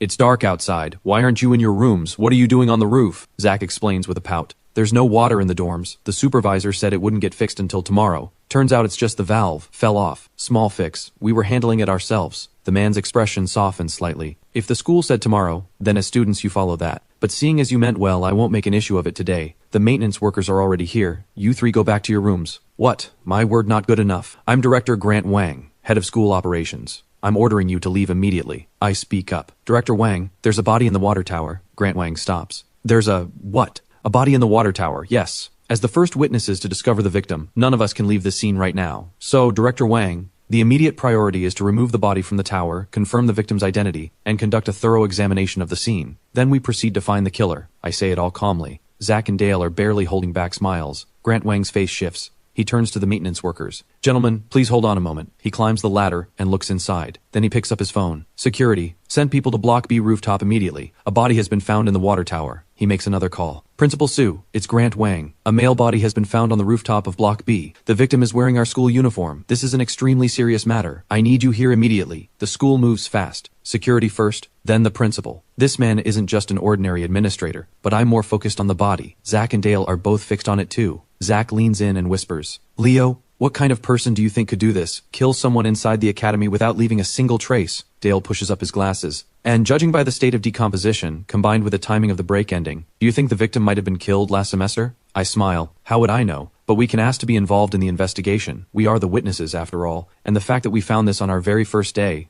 doesn't that mean something?" They both look at me. I lower my voice. "It means the victim didn't trust anyone, except us three." Zack and Dale both roll their eyes at the same time. "As future officers, we should be atheists. When you're gone, you're gone. Our job is to find the facts. What does the dead person have to do with it? No, some things are meant to happen." I leave it at that. Security arrives quickly and efficiently removes the body from the tower. The corpse is badly decomposed, organs exposed, face completely unrecognizable from animal activity. Zack goes pale. He mutters under his breath, "This poor guy, dying like that. You think he'll come back as a ghost?" Dale swallows, but his eyes behind those glasses are absolutely gleaming. "I can't help it, guys. I have this overwhelming urge to examine that body. Look at the state of it. For a forensic student, this is an absolute goldmine." I don't respond. I walk straight toward the body. Grant Wang moves to stop me, then stops himself. He wants to see what we find. Dale crouches to examine the body. Zack checks the surrounding area. I observe quietly. Before long, Dale looks up. "Cause of death. Blunt force trauma to the skull. This is not the primary crime scene. The body was moved here after death. Time of death is hard to determine, with rain and sun alternating. Whenever it rained, the body would have been submerged. When the sun came out, everything would dry out again." Zack comes back, holding out the ring. "No sign of the primary crime scene on the rooftop, but based on this, the victim or the killer has the character Ash in their name." I shake my head. "No, the time of death is actually straightforward. It had to be in the last few days of the semester before the break. And the killer, almost certainly a graduating student from last semester. One of the best in every way. After the break begins, the campus goes into full lockdown. Only essential staff are permitted, no students. And the body has been decomposing for a long time. There's no way this happened in the past few days. So it had to be those final days of the semester." Dale's eyes go wide. "Of course. How did I miss that?" A flash of surprise crosses Grant Wang's face. He looks at me. "What's your name?" My eyes stay on the body. "Leo Yi." His gaze sharpens. Like something just clicked. I don't acknowledge it. I reach down and open the victim's clothing, then pull down the trousers. Everyone freezes. Zack lets out a strangled sound. "Where is his—" "Eaten by the rats." I give him a look, then stand. This is almost certainly a revenge killing. And the mutilation after death, almost always a crime of passion. The words barely leave my mouth when a voice comes from behind. "True to the Yi name. Looks like in 3 or 4 years the Academy will be sending another rising star into the world of criminal investigation." The speaker is Principal Sullivan Su. The moment he appears, Grant Wang rushes over. "Principal Su, you're here." Sullivan Su waves it off. He walks to the body, takes one look, and sighs. "You three said this is a revenge killing, that the name contains the character for Ash, and that the victim is most likely a graduate from last semester. Grant Wang, which graduates from last semester had that character in their name?" "Principal Su, I've seen this ring before. Ash Yang used to wear one exactly like it." Grant Wang says it carefully. Sullivan Su's expression changes completely. "Say that again?" "He is Ash Yang." I look over. Even the principal is this shaken. This Ash Yang must have been someone extraordinary. "No way. Ash Yang? The Ash Yang who ranked in the top 3 in every subject last semester?" Zack says in disbelief. Sullivan Su doesn't answer. He raises his voice. "Now, contact the City Bureau immediately. The Academy will form a dedicated investigation team to work alongside them. Have them run the DNA as fast as possible. Confirm whether this is Ash Yang, and immediately contact his parents. He's been dead for nearly 2 months. If this really is Ash Yang, his parents should have called the school long ago. I'm thinking the same thing. Grant Wang calls the authorities immediately, then dials Ash Yang's home and puts it on speaker. He keeps his voice casual and warm. Hello, am I speaking with Ash Yang's father? This is Grant Wang, Director of Operations at the Academy. Oh, Director Wang, what can I do for you? I was wondering, is Ash Yang at home right now? There's something at school we'd like to discuss with him. Grant Wang keeps his eyes on the principal as he speaks. Ash Yang's father sounds relaxed. He's not here. Who knows what's going through his head? After graduation, he said he was going to a rural mountain area to teach. Didn't even discuss it with us, but he did mention we'd get to see him in the next couple of days. Everyone exchanges startled looks. Grant Wang presses on. Has he been in contact? Video calls, phone calls? He's in a remote area. No internet, barely any signal. Video calls are out of the question. Even phone calls. Last month he said he'd gone into town just to call us. Then Ash Yang's father seems to sense something. Is something wrong, Director Wang? Has something happened to our son? Grant Wang looks at the principal. Sullivan Su takes a deep breath and takes the phone. Mr. Yang, this is Principal Sullivan Su. I need you to confirm something. The person who called you last month, are you certain it was Ash Yang? Of course, though his voice was hoarse. He said he had a cold, sounded very congested. I look at the body on the ground. That was him. And the person who made that call to his father, that was the killer, telling Ash Yang's parents they'd see him in a couple of days. Because these are exactly the registration days. The body in the water tower was about to be discovered. Sullivan Su clears his throat. Nothing has happened, but since we haven't been able to reach Ash Yang, we'd like both of you to come to the academy. There's something very important we need to hand to you in person. But we're in Shanghai, Mr. Yang. You and your wife need to be here in person. This is of the utmost importance for Ash Yang. Sullivan Su tells a kind lie. Ash Yang's father agrees. The call ends. Sullivan Su stands in silence for a long moment. Zach and Dale can't hold back. Principal, we're new students this year. Let us be part of the investigation team. We'll find the killer, we promise. Are you willing to tattles on me? Leo, are you willing to take part? If you are, I'll let you choose whoever you want for the team. I understand. He almost certainly knows about the cases I've solved, and I'm genuinely curious about this killer. What kind of person could silently eliminate the best student from last year's graduating class, and then impersonate him for 2 full months? Alright, the 3 of us. But I don't want too much interference from the Bureau. That means complicated procedures and wasted time. The school handles the formalities. The real authority stays with us. The academy has all the equipment we need, doesn't it? I lay out my terms. Grant Wang starts to push back, but Sullivan Su cuts him off with a smile. Done. I'm putting you 3 in charge. I'll handle the Bureau myself. But, Leo, you understand this case can't drag on. Naturally. Good. Security. Take the body to the forensics lab. Have them run the DNA confirmation. On Sullivan Su's word, the security team wraps the body and carries it away. The 3 of us stand around the body in the forensics lab. Until the DNA results come back, nothing can be confirmed. The ring alone isn't enough to make a positive ID. Dale examines carefully. I observe from the side. Zach, meanwhile, keeps staring at the victim's lower half. Every so often he says something. Leo, do you think he was seeing 2 people at once, and one of them snapped and killed him, then did that to him afterward? He seems fairly convinced of this theory. When neither Dale nor I respond,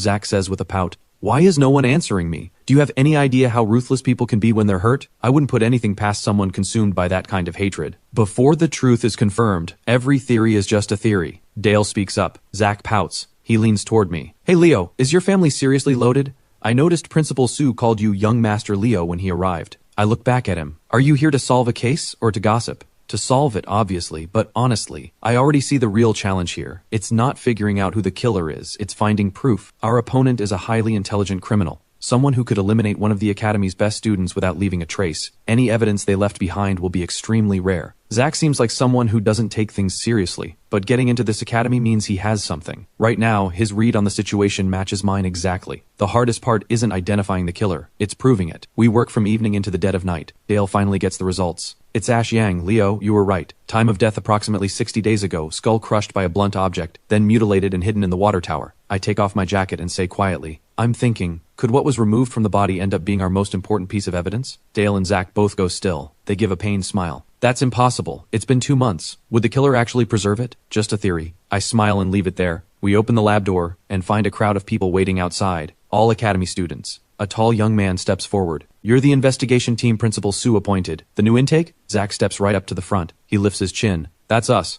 I'm Mason Wang, 2nd year. You're senior. My team is requesting to join you. Share what you know about the case, so we can solve it faster. His tone sounds reasonable on the surface, but it's an order wrapped in politeness. Zach's expression darkens. Dale pulls the folder close to his chest. Mason Wang sees our silence and continues. Listen, this is the first murder in the Academy's history. The outside world already knows. It's everywhere. For the sake of the school's reputation, know your limits. Don't let this drag on and make things worse. Ridiculous. Who says we can't solve it? Zach fires back. I say you can't, and I mean it. The only reason I'm offering to join is out of respect for Principal Su. Otherwise, I'd be calling for your team to be dissolved. Mason Wang's eyes fill with anger. The guys behind him chime in. We'll give you credit when the case is solved, but you just arrived. You probably don't even know the basic procedures. So agree now. You'll learn from us. Zach's fists tighten. Get lost. The only people who can teach me are professors. Who do you think you are, lecturing us? Mason Wang's eyes go cold. I'm giving you a chance. You sure you're turning it down? One application from us and your team gets dissolved. Zach and Dale can both tell Mason Wang isn't someone ordinary. I hate this kind of thing. I quietly pull Zach behind me and face Mason Wang. Last warning. Move. Mason Wang laughs out loud. I heard this intake has a bunch of so-called geniuses. 17, 18 years old.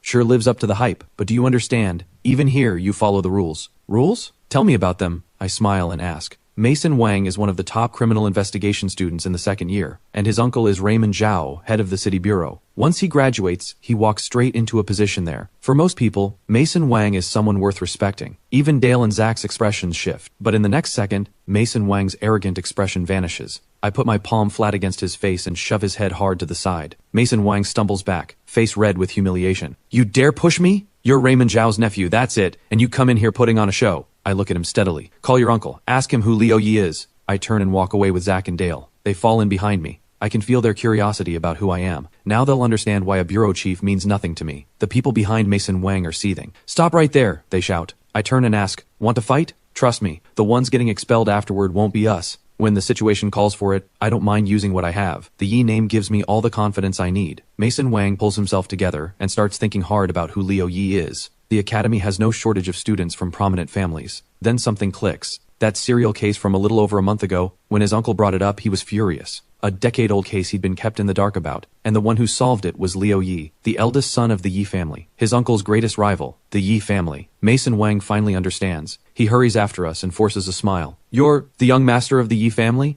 I glance at him. No answer. I just say to Zach and Dale, let's go. We walk away without looking back. Mason Wang stands there, expression dark, ears burning red. Someone beside him mutters, Mason Wang, are we really just letting them go? Solving this case would count for a lot. Mason Wang turns on them with a glare. Don't say I didn't warn you. From now on, when you see Liu Yi, walk the other way. He's the eldest son of a 3-generation military and law enforcement dynasty in Qingdu. Don't touch that. Everyone goes quiet. We head to the principal's office in the early hours of the morning. Sullivan Su hasn't slept. He stands as we enter. What's the result? Confirmed. The victim is Ash Yang. Time of death approximately 2 months ago. Now we need his social records from that period to narrow down the suspects. Sullivan Su nods and pulls a folder from his drawer. Already prepared. Don't stay up too late. We take the files back to the dorm. Sullivan Su's notes are thorough, covering Ash Yang's roommates, classmates, everyone. Zach reads for a bit and gets a headache. Dale is about the same. Give him a body to examine and he'll go all night. But anything else, and he's yawning within minutes. I sit alone at the desk and go through everything. I focus on Ash Yang's 2 roommates, and his girlfriend, Jess Guo, now a junior officer at the West District Police Station. I close the file and write down 3 names. Jess Guo, Warren Zhu,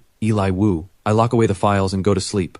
8 the next morning, I'm woken up. Sullivan Su is at the door, with a girl beside him. We get up. Principal Su, what brings you this early? Introducing a new team member. Iris Lin, also a new student, just like you, just turned 17. The girl in the blue Doraemon t-shirt steps forward and smiles at me. Leo, hi. I heard your name almost every day for the last month of break. Nice to finally see the real thing. I shake her hand lightly and look at Sullivan Su with a curious smile. Principal Su, what's your relationship with Iris Lin? Sullivan Su clears his throat, looking a little awkward. Iris Lin doesn't miss a beat. He's my grandfather. It won't affect anything, she continues. I've already gone through the files. 3 primary suspects. Ash Yang's girlfriend Jess Guo, his roommate Warren Zhu, who had a bad relationship with him, and Eli Wu, who had a secret interest in Jess Guo. Zach and Dale exchange a stunned look. I smile. Iris Lin, welcome to the team. I spent all night working through the same 3 leads. All 3 had close ties to Ash Yang. It looks like they'd be easy to approach for information. But in both my view and Iris Lin's, they're not just starting points. The killer is very likely one of them. Sullivan Su has already slipped away. Iris Lin stays.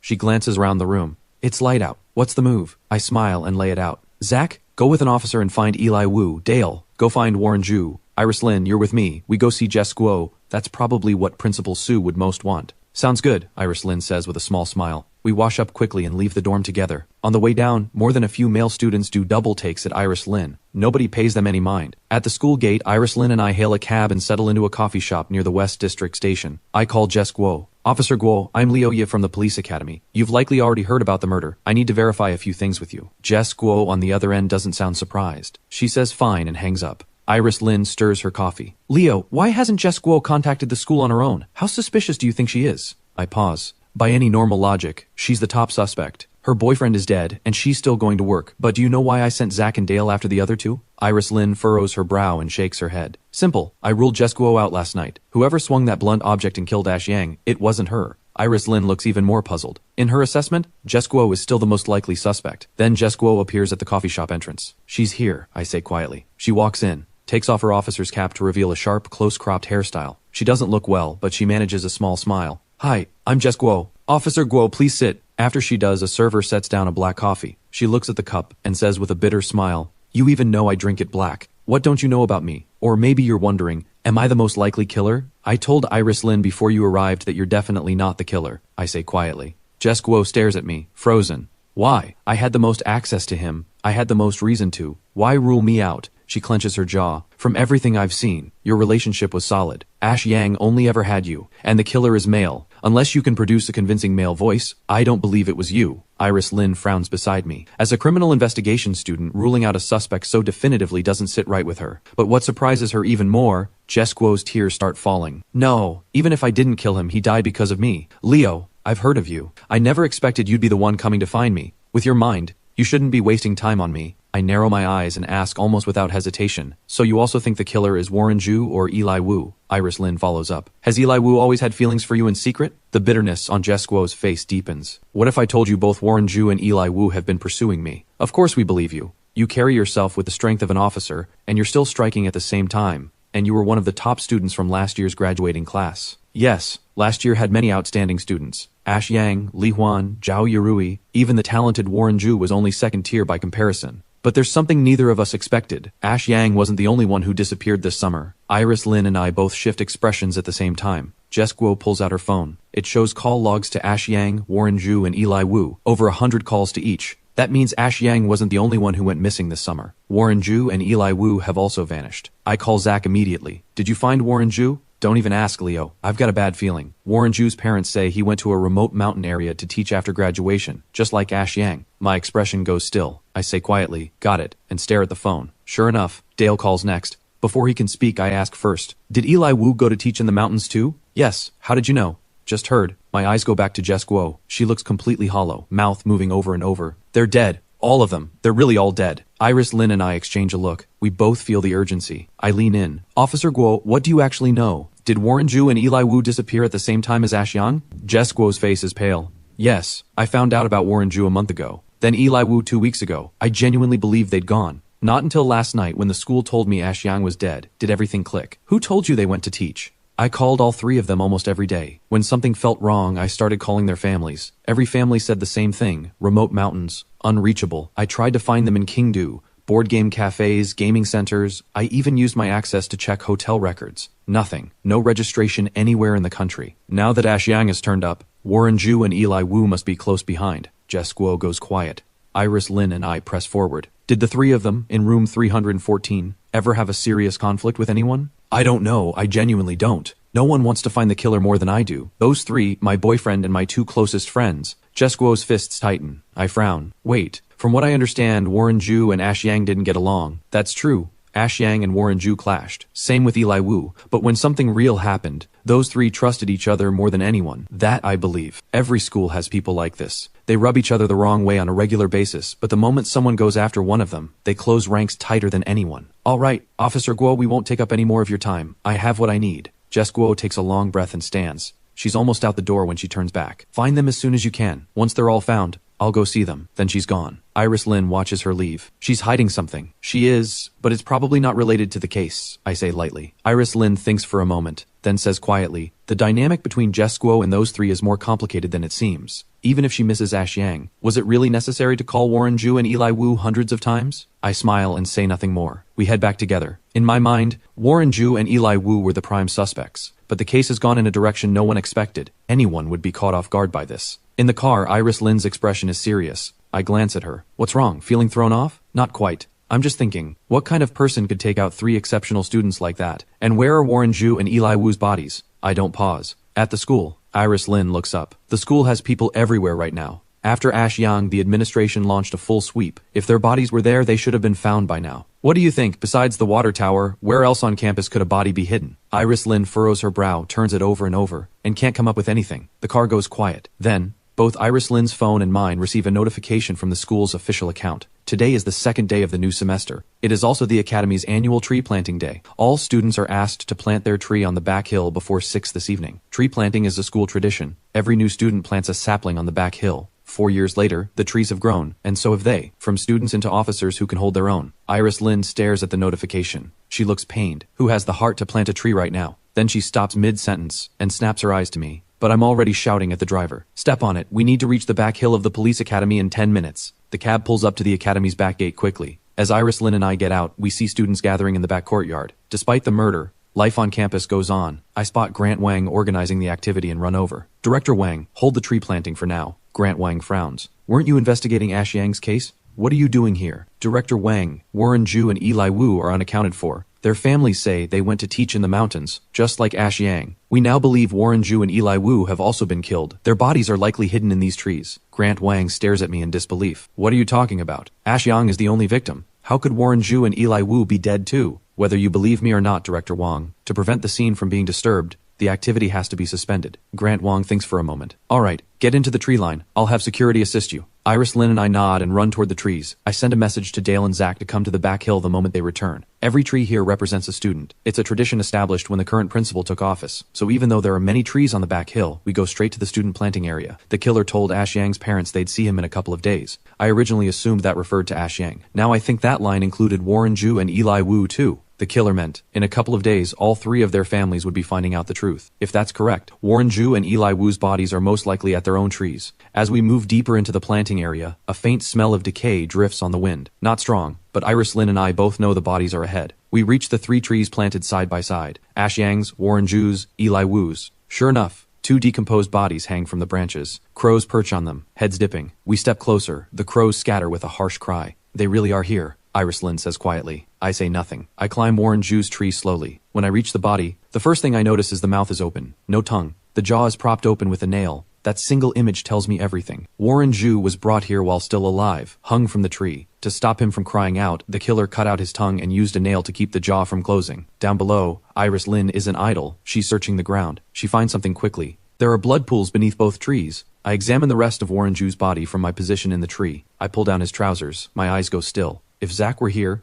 he'd probably say it again. I climb to Eli Wu's tree. Same. No tongue. Jaw propped with a nail. And the same mutilation. Just as I thought, I say. Iris Lin doesn't look away. For students at the police academy, a case is a case. Gender is irrelevant. But she can't see clearly from below, so she asks, same as Ash Yang? Same, but different. Ash Yang's body, aside from the mutilation, wasn't deliberately damaged anywhere else. Warren Ju and Eli Wu are different. Besides the mutilation, they're missing their tongues. The killer was afraid they'd be heard, I say. Iris Lin follows the thought. There's a large amount of dried blood on the ground below. The killer didn't end it quickly. Cut the tongue, then opened the veins, bled them almost completely dry. Ash Yang, Warren Ju, Eli Wu, roommates who clashed but stood up for each other when it counted. The first body was Ash Yang. These two don't need DNA confirmation. They're absolutely Warren Ju and Eli Wu. None of them were bullies. So what on earth did they do to deserve this? And there's still one question that matters most. Why was Ash Yang in the dormitory water tower, while Warren Ju and Eli Wu are out here in the trees? The killer had no practical reason to do it differently. I say it quietly, brow creased tight. When Warren Ju and Eli Wu's bodies are carried out of the trees, the entire academy erupts. Ash Yang's death had already set the school buzzing, and outside media had picked up the story. The school managed to keep it contained, but now with 2 more bodies, it's beyond what the academy can manage. Vivian Su calls the 4 of us to his office. His face is more serious than I've ever seen it. The death toll is now 3. This is the most serious event in the history of this institution. The City Bureau has issued a directive. They are taking full control of this case. The academy will cooperate fully, and I will be submitting my resignation to the board today. Dale and Zach look horrified. Principal Su, what does this have to do with you? This is a major criminal case that occurred under my watch. He is the highest authority in this school. There's no other way. I sigh too. Iris Lin's face is full of resistance, but she doesn't want to make things harder for her grandfather. Grandpa, don't worry. Even without direct investigative authority, we will find the killer. Vivian Su's eyes move across each of us. He smiles. I believe in you. A case at this school, solved by students of this school. That's how you restore the name. That's the best thing you can do for the victims. Go. Keep going. Head to his office. Iris Lin's eyes are red. Don't be upset. Principal Su might still come back, I say quietly. Iris Lynn bites her lip. Everything has moved so fast these past 2 days, faster than any of us were ready for, and now we've even lost direct investigative authority. Leo, tell me what we do now. Right now, we have only a few confirmed leads. The calls made to all 3 families came from the same voice, which means the suspect is likely male. Second, don't change the direction. This case is still deeply tied to emotional motive. Third, and most importantly, we have to understand why Ash Yang was hidden in the water tower, while Warren Ju and Eli Wu were left in the trees. Iris suddenly understands. You're right, the direction stays the same. The locations where the 3 bodies were hidden, that has to be significant. To understand the difference between the 3 bodies, we need to examine them again. Dale, before the City Bureau takes full control, we have to move fast. The moment I finish, all 4 of us head straight to the forensics lab, but at the door, we find officers already on guard. You 4, stop. What's your business? They block us. Dale looks exasperated. They got here first. It's fine. If it comes to it, we go straight through. I turn to the officers. We are students from the police academy, originally assigned to the Ash Yang case. We have critical information to share with you. The officers look skeptical. I pull out my student ID. They take one look, and their expressions change completely. Young Master Leo, make way everyone. Let young Master Leo and his classmates through. Zack and Dale are caught off guard by my identity again. They watch the officers step aside. They can't hold back. Leo, what exactly does your dad do? He's in law enforcement. And your grandfather? I turn around, smiling strangely. He runs in military academy circles. No way. One in law enforcement, one in the military. Don't tell me your mom and grandma are just as impressive. Nothing worth hiding. My mom is one of the country's top forensic scientists. My grandma is nearly retired but still holds the title of criminal investigation expert. After hearing all that, Zack and Dale both go completely blank. After a long pause, one thought finally surfaces. This entire family is just not human. I say nothing more. I push open the lab door and walk in. The moment I'm inside, I see a familiar figure bent over the 3 bodies. A smile pulls at my lips before I can stop it. Dale stares open-mouthed, then grabs Zack's arm. Oh my, I'm seeing my idol. Zack, pinch me. Am I dreaming? Zack smacks him on the back of the head. What is wrong with you? There's no celebrity here. It's just a woman doing an autopsy. You idiot. Look at who's doing the autopsy. She's a legend in forensics, one of the top forensic professors in the country. Before Dale can finish, I walk up beside the woman and call out with a grin. Mom, you're here and you didn't warn me? I genuinely didn't expect Mom to be with the Bureau's forensic team. She looks at me. Surprised? Unexpected? Very surprised, very unexpected. But now that I think about it, I should have seen it coming. The Academy's founding honorary principal is Grandpa. Dad graduated from here, and I'm the lead investigator on this case. Of course you'd show up. Mom laughs and walks over. Always the sharp one. I thought I'd have to wait until a holiday to see you. Never imagined something this big would happen. While we talk, Dale finally can't hold himself back. He steps forward, practically glowing with admiration. Professor Su, I'm Dale, Leo's classmate, forensic student. I've admired you for so long, I can't believe I'm actually meeting you. Well, looks like I've got a fan. Then tell me, does Leo take after me? Mom asks with obvious delight. Dale nods without a second's hesitation. Absolutely, the resemblance is striking. All right, let's get to work. Mom, you've been at it a while. What have you found? I bring us back to the point. Mom picks up a file from the table. This is the autopsy report you submitted to Principal Su. The main examiner was this young man here, I take it? She looks at Dale. Go over it again, carefully. Forensics demands precision. This report missed something important. Dale goes still. Zack reacts fast. He kicks Dale in the shin. Why are you just standing there? This is the best learning opportunity you'll ever get. Professor Su is giving you a chance. Thank you, Professor Su. Dale quickly changes into his lab coat and begins re-examining Ash Yang's body with full focus. Iris, Zack, and I stand to the side and wait. Before long, Iris says quietly, Leo, I really envy you. What's there to envy? Not your family background. I envy you having a mom like her. The way she speaks, never harsh. And no matter what situation she's in, she puts you at the center of it. That's what I envy most. I understand. Iris's mother has probably always been hard on her. In your eyes, Mom is wonderful. But in my dad's words, a soft mother raises a spoiled child. I tease. Iris smiles quietly and says nothing more. We wait. After a while, when Dale finishes re-examining Ash Yang's body, his expression shifts. Zack moves to ask if he found something. I hold him back. We wait quietly as Dale moves on to Warren Ju and Eli Wu. After another long stretch, Dale sets everything down and walks to Mom first. He gives a slight bow. Professor Su, thank you for guiding me. I won't make this kind of basic mistake again. The 3 of us come closer. Mom smiles. Then tell us, what did you miss? I missed the condition of their internal organs. All 3 bodies show signs of poisoning, chronic poisoning. Even without the murders, the accumulated toxins would have killed them within a year or 2. Dale's words bring a new lead into focus. Before they were murdered, all 3 had been slowly poisoned over an extended period. What kind of poison? I ask. All 3 had high levels of chloramphenicol. It's an antibiotic, typically used to treat typhoid. But with prolonged exposure, it destroys the digestive system, nervous system, blood-forming organs, and liver. In other words, if they'd kept being exposed, their bodies would have deteriorated until death. Iris's expression fills with shock. Students all eat at the cafeteria. There's no other common source. The water supply is also possible, Zack says. I shake my head. Not the water. Only the 3 men in room 314 were poisoned. If it's the cafeteria, why did no one else show any symptoms? Zach asks. That's exactly what we need to find out. Start with the cafeteria. Question everyone, especially anything unusual about how Ash Yang's group ate compared to other students. Then what are we waiting for? Let's get to the cafeteria before the officers do. Zach pushes, but I don't move. I think for a moment. If someone was already poisoning them, why bother with the killing? The person who poisoned them may not be the real killer. My words land like a bucket of cold water on everyone. Right, even if we find the poisoner, that doesn't prove they're the one who actually killed them. Mom stays behind in the lab. Dale is reluctant to leave. He wants to soak up everything he can. I let him stay. Mom's reputation is what it is. Every forensic student would jump at the chance to learn from her. Zach, for reasons unknown,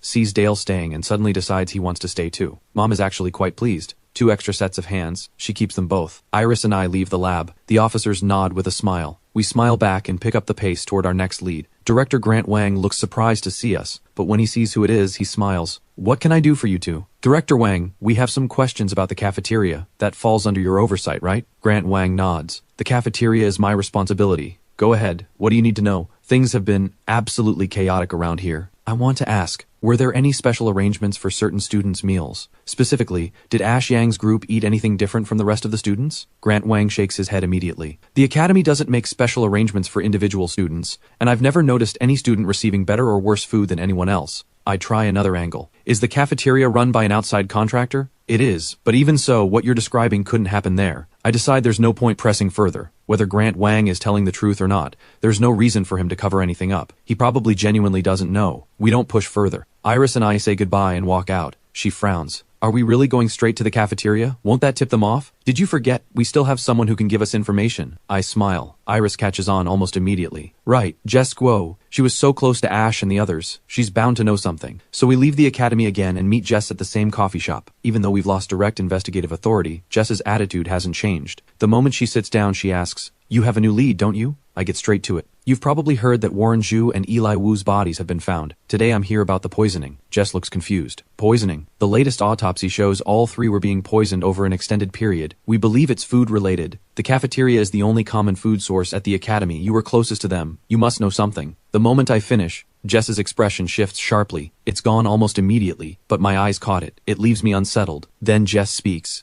Are you certain the cafeteria is the only possibility? Iris and I both nod. If that's the case, there's only one person who could have done it. A young cafeteria worker, Frank, early 20s. He's a cousin of the contractor who runs the cafeteria. Young as he is, he has a calculating streak. Every time he was on serving duty, the portions were noticeably small. Ash Yang got into an argument with him over it. Warren Zhu and Eli Wu couldn't let it go either. They cornered him and beat him up. After that, every time Frank saw them, he was unusually friendly, always slipping them extra dishes he'd set aside. At first, Ash and the others didn't trust it, but gradually they got used to it. For a while, Frank was actually on quite good terms with them. Jess finishes. I smile. You always have so much more to offer. Almost certainly, the poisoner is Frank. All right, Jess, we won't keep you. We need to get back. Jess nods. She's about to leave, but she stops again. I called her back. Jess, did you often eat with Ash and the others? I ask without warning. She turns. Her face is calm. Often, but not every day. Don't worry. I'll go get myself checked tomorrow. Take care of yourself. I smile. Jess leaves.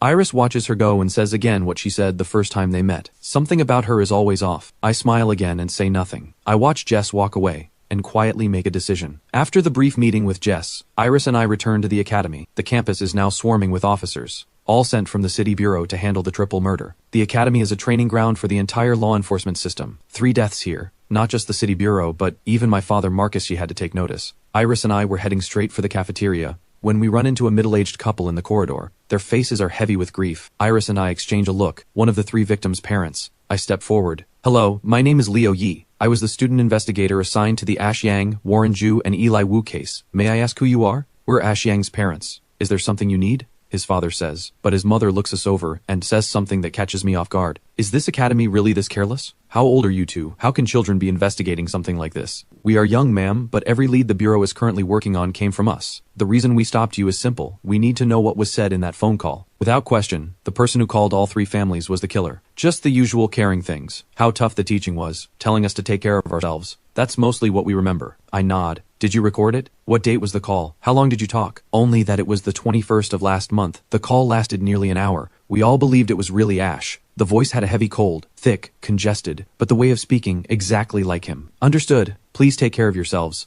I don't press Ash's parents further, we leave quietly. Iris glances at me. Cafeteria now? Not yet, let's talk to Warren Ju's and Eli Wu's parents first. We track them down. All three families are temporarily staying in the school's guest rooms. In terms of background, Ash Yang's family is the wealthiest. His father is a successful businessman worth over 100 million. The most humble background belongs to Warren Ju, a simple farming family, honest and plain. Iris and I ask the same questions of each family, any recordings, how long the call lasted, and the exact date. Every answer is the same. The call came on the 21st of last month. The voice was male, heavy with a cold, thick, congested, minimum call length half an hour. Looks like we're getting close to the real killer, aren't we? As we step out of Eli Wu's parents' room, Iris finally lets herself smile. Should be soon. Now it's about finding the proof. I smile softly too. Then Zach and Dale come sprinting toward us. Leo, Iris, the officers just arrested a cafeteria worker. Intentional homicide. They're about to take him to the bureau. They're both out of breath. My brow furrows immediately. Who leaked the information? Mom would never. From the moment we found out about the poisoning, she would have kept it contained. Apparently it was Director Wang. After you two asked him about the cafeteria, he went straight to the officers. Apparently when they heard it was you asking about the cafeteria, they launched an immediate investigation into cafeteria staff. I can't help a cold laugh. Raymond Zhao's people, always quick to jump at any opportunity. I was interested in Frank, but if they've taken him, let them have him. Don't blame me when it blows up in their faces. I turn and walk back. Iris falls in right behind me and asks quietly, "You're not going to watch? What's there to see? Frank is the poisoner. He's not getting away. Getting arrested is exactly what he deserves." But Iris, why do you keep following me? Iris blinks. To investigate the case. What case? We've been running on empty for 2 days. We need to actually rest. Of course. Iris, if the girls' dorm isn't comfortable enough, you're more than welcome in mine. She takes one look at my grin and rolls her eyes and walks off. Dream on. I had been genuinely buried in this case for 2 solid days. Iris assumed I was just saying I'd rest. What she didn't expect, I actually sleep straight through until dark. Iris had stopped by at some point and already left the boys' dorm. I stretch lazily and notice something on the desk. I look closer. A note. Saw you hadn't eaten. Got you something. Don't thank me. The handwriting is neat and delicate. Clearly a girl's. I smile, open the box. Still warm. I eat happily. A full stomach for a full night's work. Outside it's completely dark. Zach and Dale are both out. I leave alone. I leave the academy and flag down a cab at the gate. I give the driver an address. Phoenix residence. When we arrive, I move as if I've been here before, straight to building 3, all the way up to the 12th floor. I knock at one of the doors. No answer. I pull something from my pocket. 2 or 3 seconds. The door opens. I step inside. The air carries a faint sweetness. Everything arranged the way a woman would. No one would expect me to be at Jess Guo's apartment on a night like this. The place looks unremarkable at first, but I'm not in a hurry. Something about meeting Jess during the day has left me unsettled in ways I can't quite name. In my original assessment, Jess was the least likely suspect, but least likely doesn't mean 0. I never fully remove anyone connected to a case from the suspect list.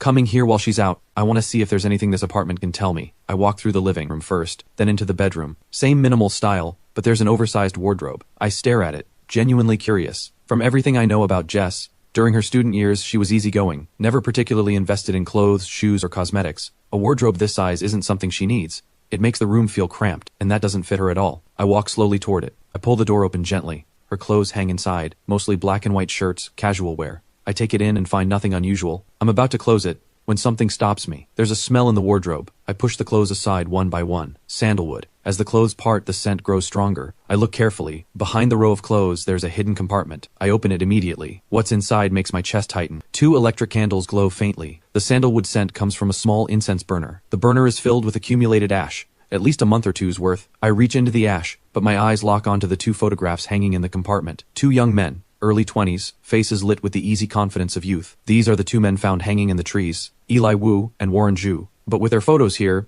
why is Ash Yang missing? This is Jess Guo's home. If she's mourning someone, Ash Yang should be the first one she'd mourn. So why are only Warren Ju and Eli Wu here? Do friends really light incense for each other every day like this? I'm not dismissing friendship, but this kind of daily ritual for friends is almost unheard of. I feel as though I've just lifted a second layer from this case. I've been treating Ash Yang, Warren Ju, and Eli Wu as one unit this entire time, and only when Warren and Eli's bodies were found did the idea of separating them first cross my mind. But that was just a thought. I hadn't acted on it. Now, standing here looking at who Jess chose to mourn, I realize I finally met my match. The case of Ash Yang must be separated from the case of Warren Ju and Eli Wu. If I keep treating these 3 deaths as one case, I may never find the truth. I stare at the 2 photographs in the hidden compartment, thinking, as Ash Yang's girlfriend, why hasn't Jess mourned him? Is Ash Yang not dead? That's impossible. The autopsy confirmed it was Ash. He's dead. The body was barely recognizable. Could it be that whoever killed Warren Ju and Eli Wu, and whoever killed Ash Yang, are 2 different people? Jess Guo, congratulations. You're back at the top of the list. I close the hidden compartment gently and arrange the clothes exactly as they were. Once I'm certain nothing looks disturbed, I check the time. Almost 9. Jess is probably almost off work. I check the apartment carefully for any surveillance devices. Finding none, I open the door and leave. About 15 minutes later, Jess comes home. She turns on the lights, takes off her uniform, opens the wardrobe, and parts the clothes. She lights the sandalwood incense. Thin smoke curls upward. Jess stands perfectly still. No words, no movement.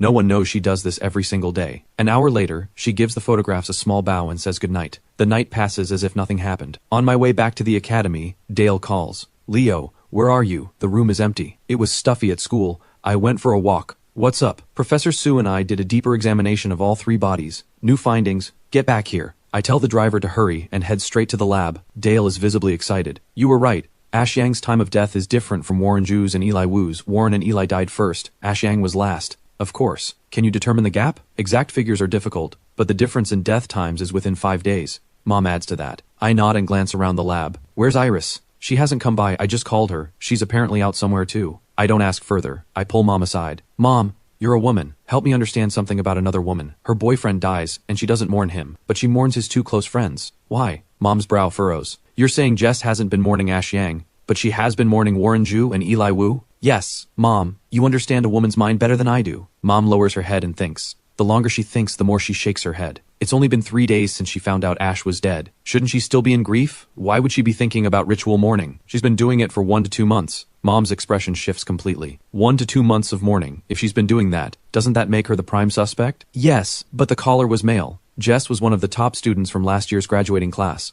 Outstanding criminal investigation instincts, strong combat ability, even some knowledge of forensics. A well-rounded student. I'm wondering, can she disguise her voice? Mom doesn't know how to answer. Part of her doesn't want to believe it, because she met Jess today. Jess came to see the 3 victims. Mom had genuinely taken a liking to her, especially learning how accomplished she was. But everything now is pointing in the same direction. Jess's suspicion is growing. Aside from the voice mismatch, Jess has every other condition for this crime. She was almost certainly the person all 3 of them trusted most, and she has the ability to eliminate them without leaving a trace. Mom finally looks up. Ash Yang was never the one she truly loved. The person she really cared about was either Warren Ju or Eli Wu. I even suspect she may have hated Ash Yang. Otherwise, none of this makes sense. Women understand women in a way that goes beyond logic. I take Mom's reading as one more data point. I didn't expect Iris, who had been absent this whole time, to burst in at exactly this moment. She doesn't knock. She runs straight in, breathless. Leo, I found something major. Ash Yang was sent abroad for a month last semester for advanced studies. When he came back, Jess may have been pregnant.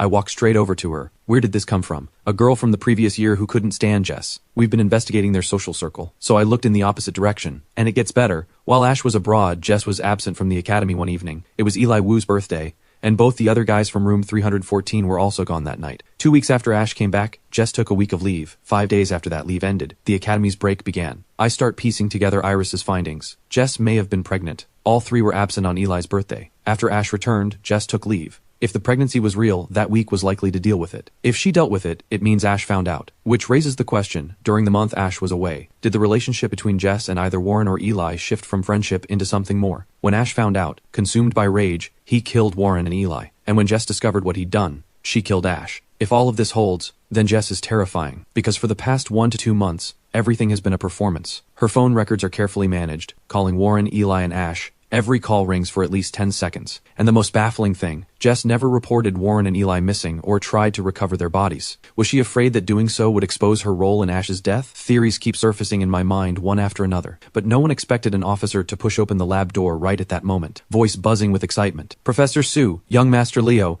the real killer has been found. It's the cafeteria worker Frank. The city bureau just called. Frank has confessed. Frank confessed. Everyone in the lab exchanges looks of disbelief. In their minds, the actual killer cannot possibly be that cafeteria worker. His motive for poisoning, unless he was afraid they'd graduate before the toxins could kill them. But did Frank have the capability to murder 3 highly trained students in one sweep? I don't believe it. From the moment I left Jess's apartment, I'd already concluded there are 2 killers. Why would Frank confess? The officer leaves. Iris immediately says, "This is impossible. Frank is not the killer. He's an indirect killer at most. But the real one isn't him. Looks like the city bureau is desperate to demonstrate results to the public. Unless something changes, tomorrow morning every paper in the city will be running Frank's arrest. They'll even call a press conference." "This case has a lot of eyes on it," Mom says. A cold smile pulls at my mouth. "Let Raymond Zhao play his game. We have 1 night left. If he dares hold that press conference tomorrow, and I find my opening, then Raymond Zhao can forget about ever moving up in his career. I'm with you on that, but we may not even have 12 hours left. I say nothing. I stare at the three bodies for a moment. Then I speak. Iris, take me to the girl you spoke to earlier. Iris doesn't know what I'm after, but she nods, and we head out quickly, taking Mom's car. We arrive at an apartment building in eastern Kingdo. Iris makes a call. Before long, a girl comes down. She gets in and looks at us curiously. What else do you need? I already told you everything I know. The one with questions is me, I say.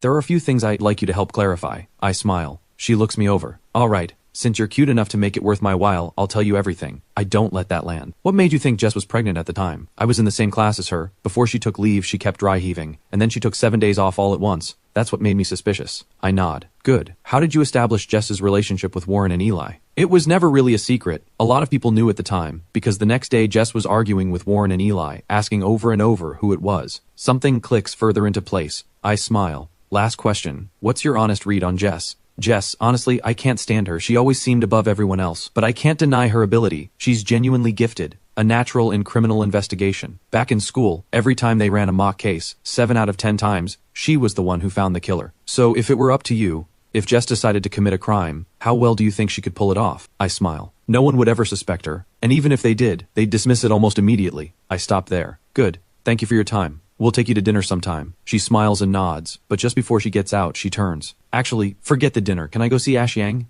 I can promise you may get to see him tomorrow. All right, I'll wait. She gets out. For Iris, she doesn't feel like we got much out of that conversation, but reading my face, she sees something there. Confidence. You have a new idea, don't you? Iris asks. I'm completely certain Jess Guo killed Ash Yang, and Warren Zhu and Eli Wu, most likely Ash killed them, I say. Iris doesn't rush to ask why. She works through it herself. Jess was with Warren and Eli on the night of Eli's birthday. Then she became pregnant, and Ash found out. The files show Ash was not only exceptional, but deeply proud. He would never have accepted that. So he killed Warren and Eli. But by then, Jess's feelings for Warren or Eli may have already grown into something deeper. So in her grief, she set a trap and killed Ash, and fabricated everything. I don't answer her. Something nags at me, something I've overlooked. My mind keeps turning. Then a passage comes to me, a classical essay about a master of vocal mimicry performing for a banquet of guests. Many students would recognize it. It's called ventriloquism. And tonight, when I was at Jess's apartment, there was a piece of calligraphy on the wall. It was that exact passage, and the name signed at the bottom. Also Guo. That piece of brushwork has just become the most important thing I've seen. It can't be used as evidence, but it's what makes me absolutely certain Jess is the killer. Let's go back to the lab. Lindsay looks at me. Don't tell me you're looking for more on the bodies.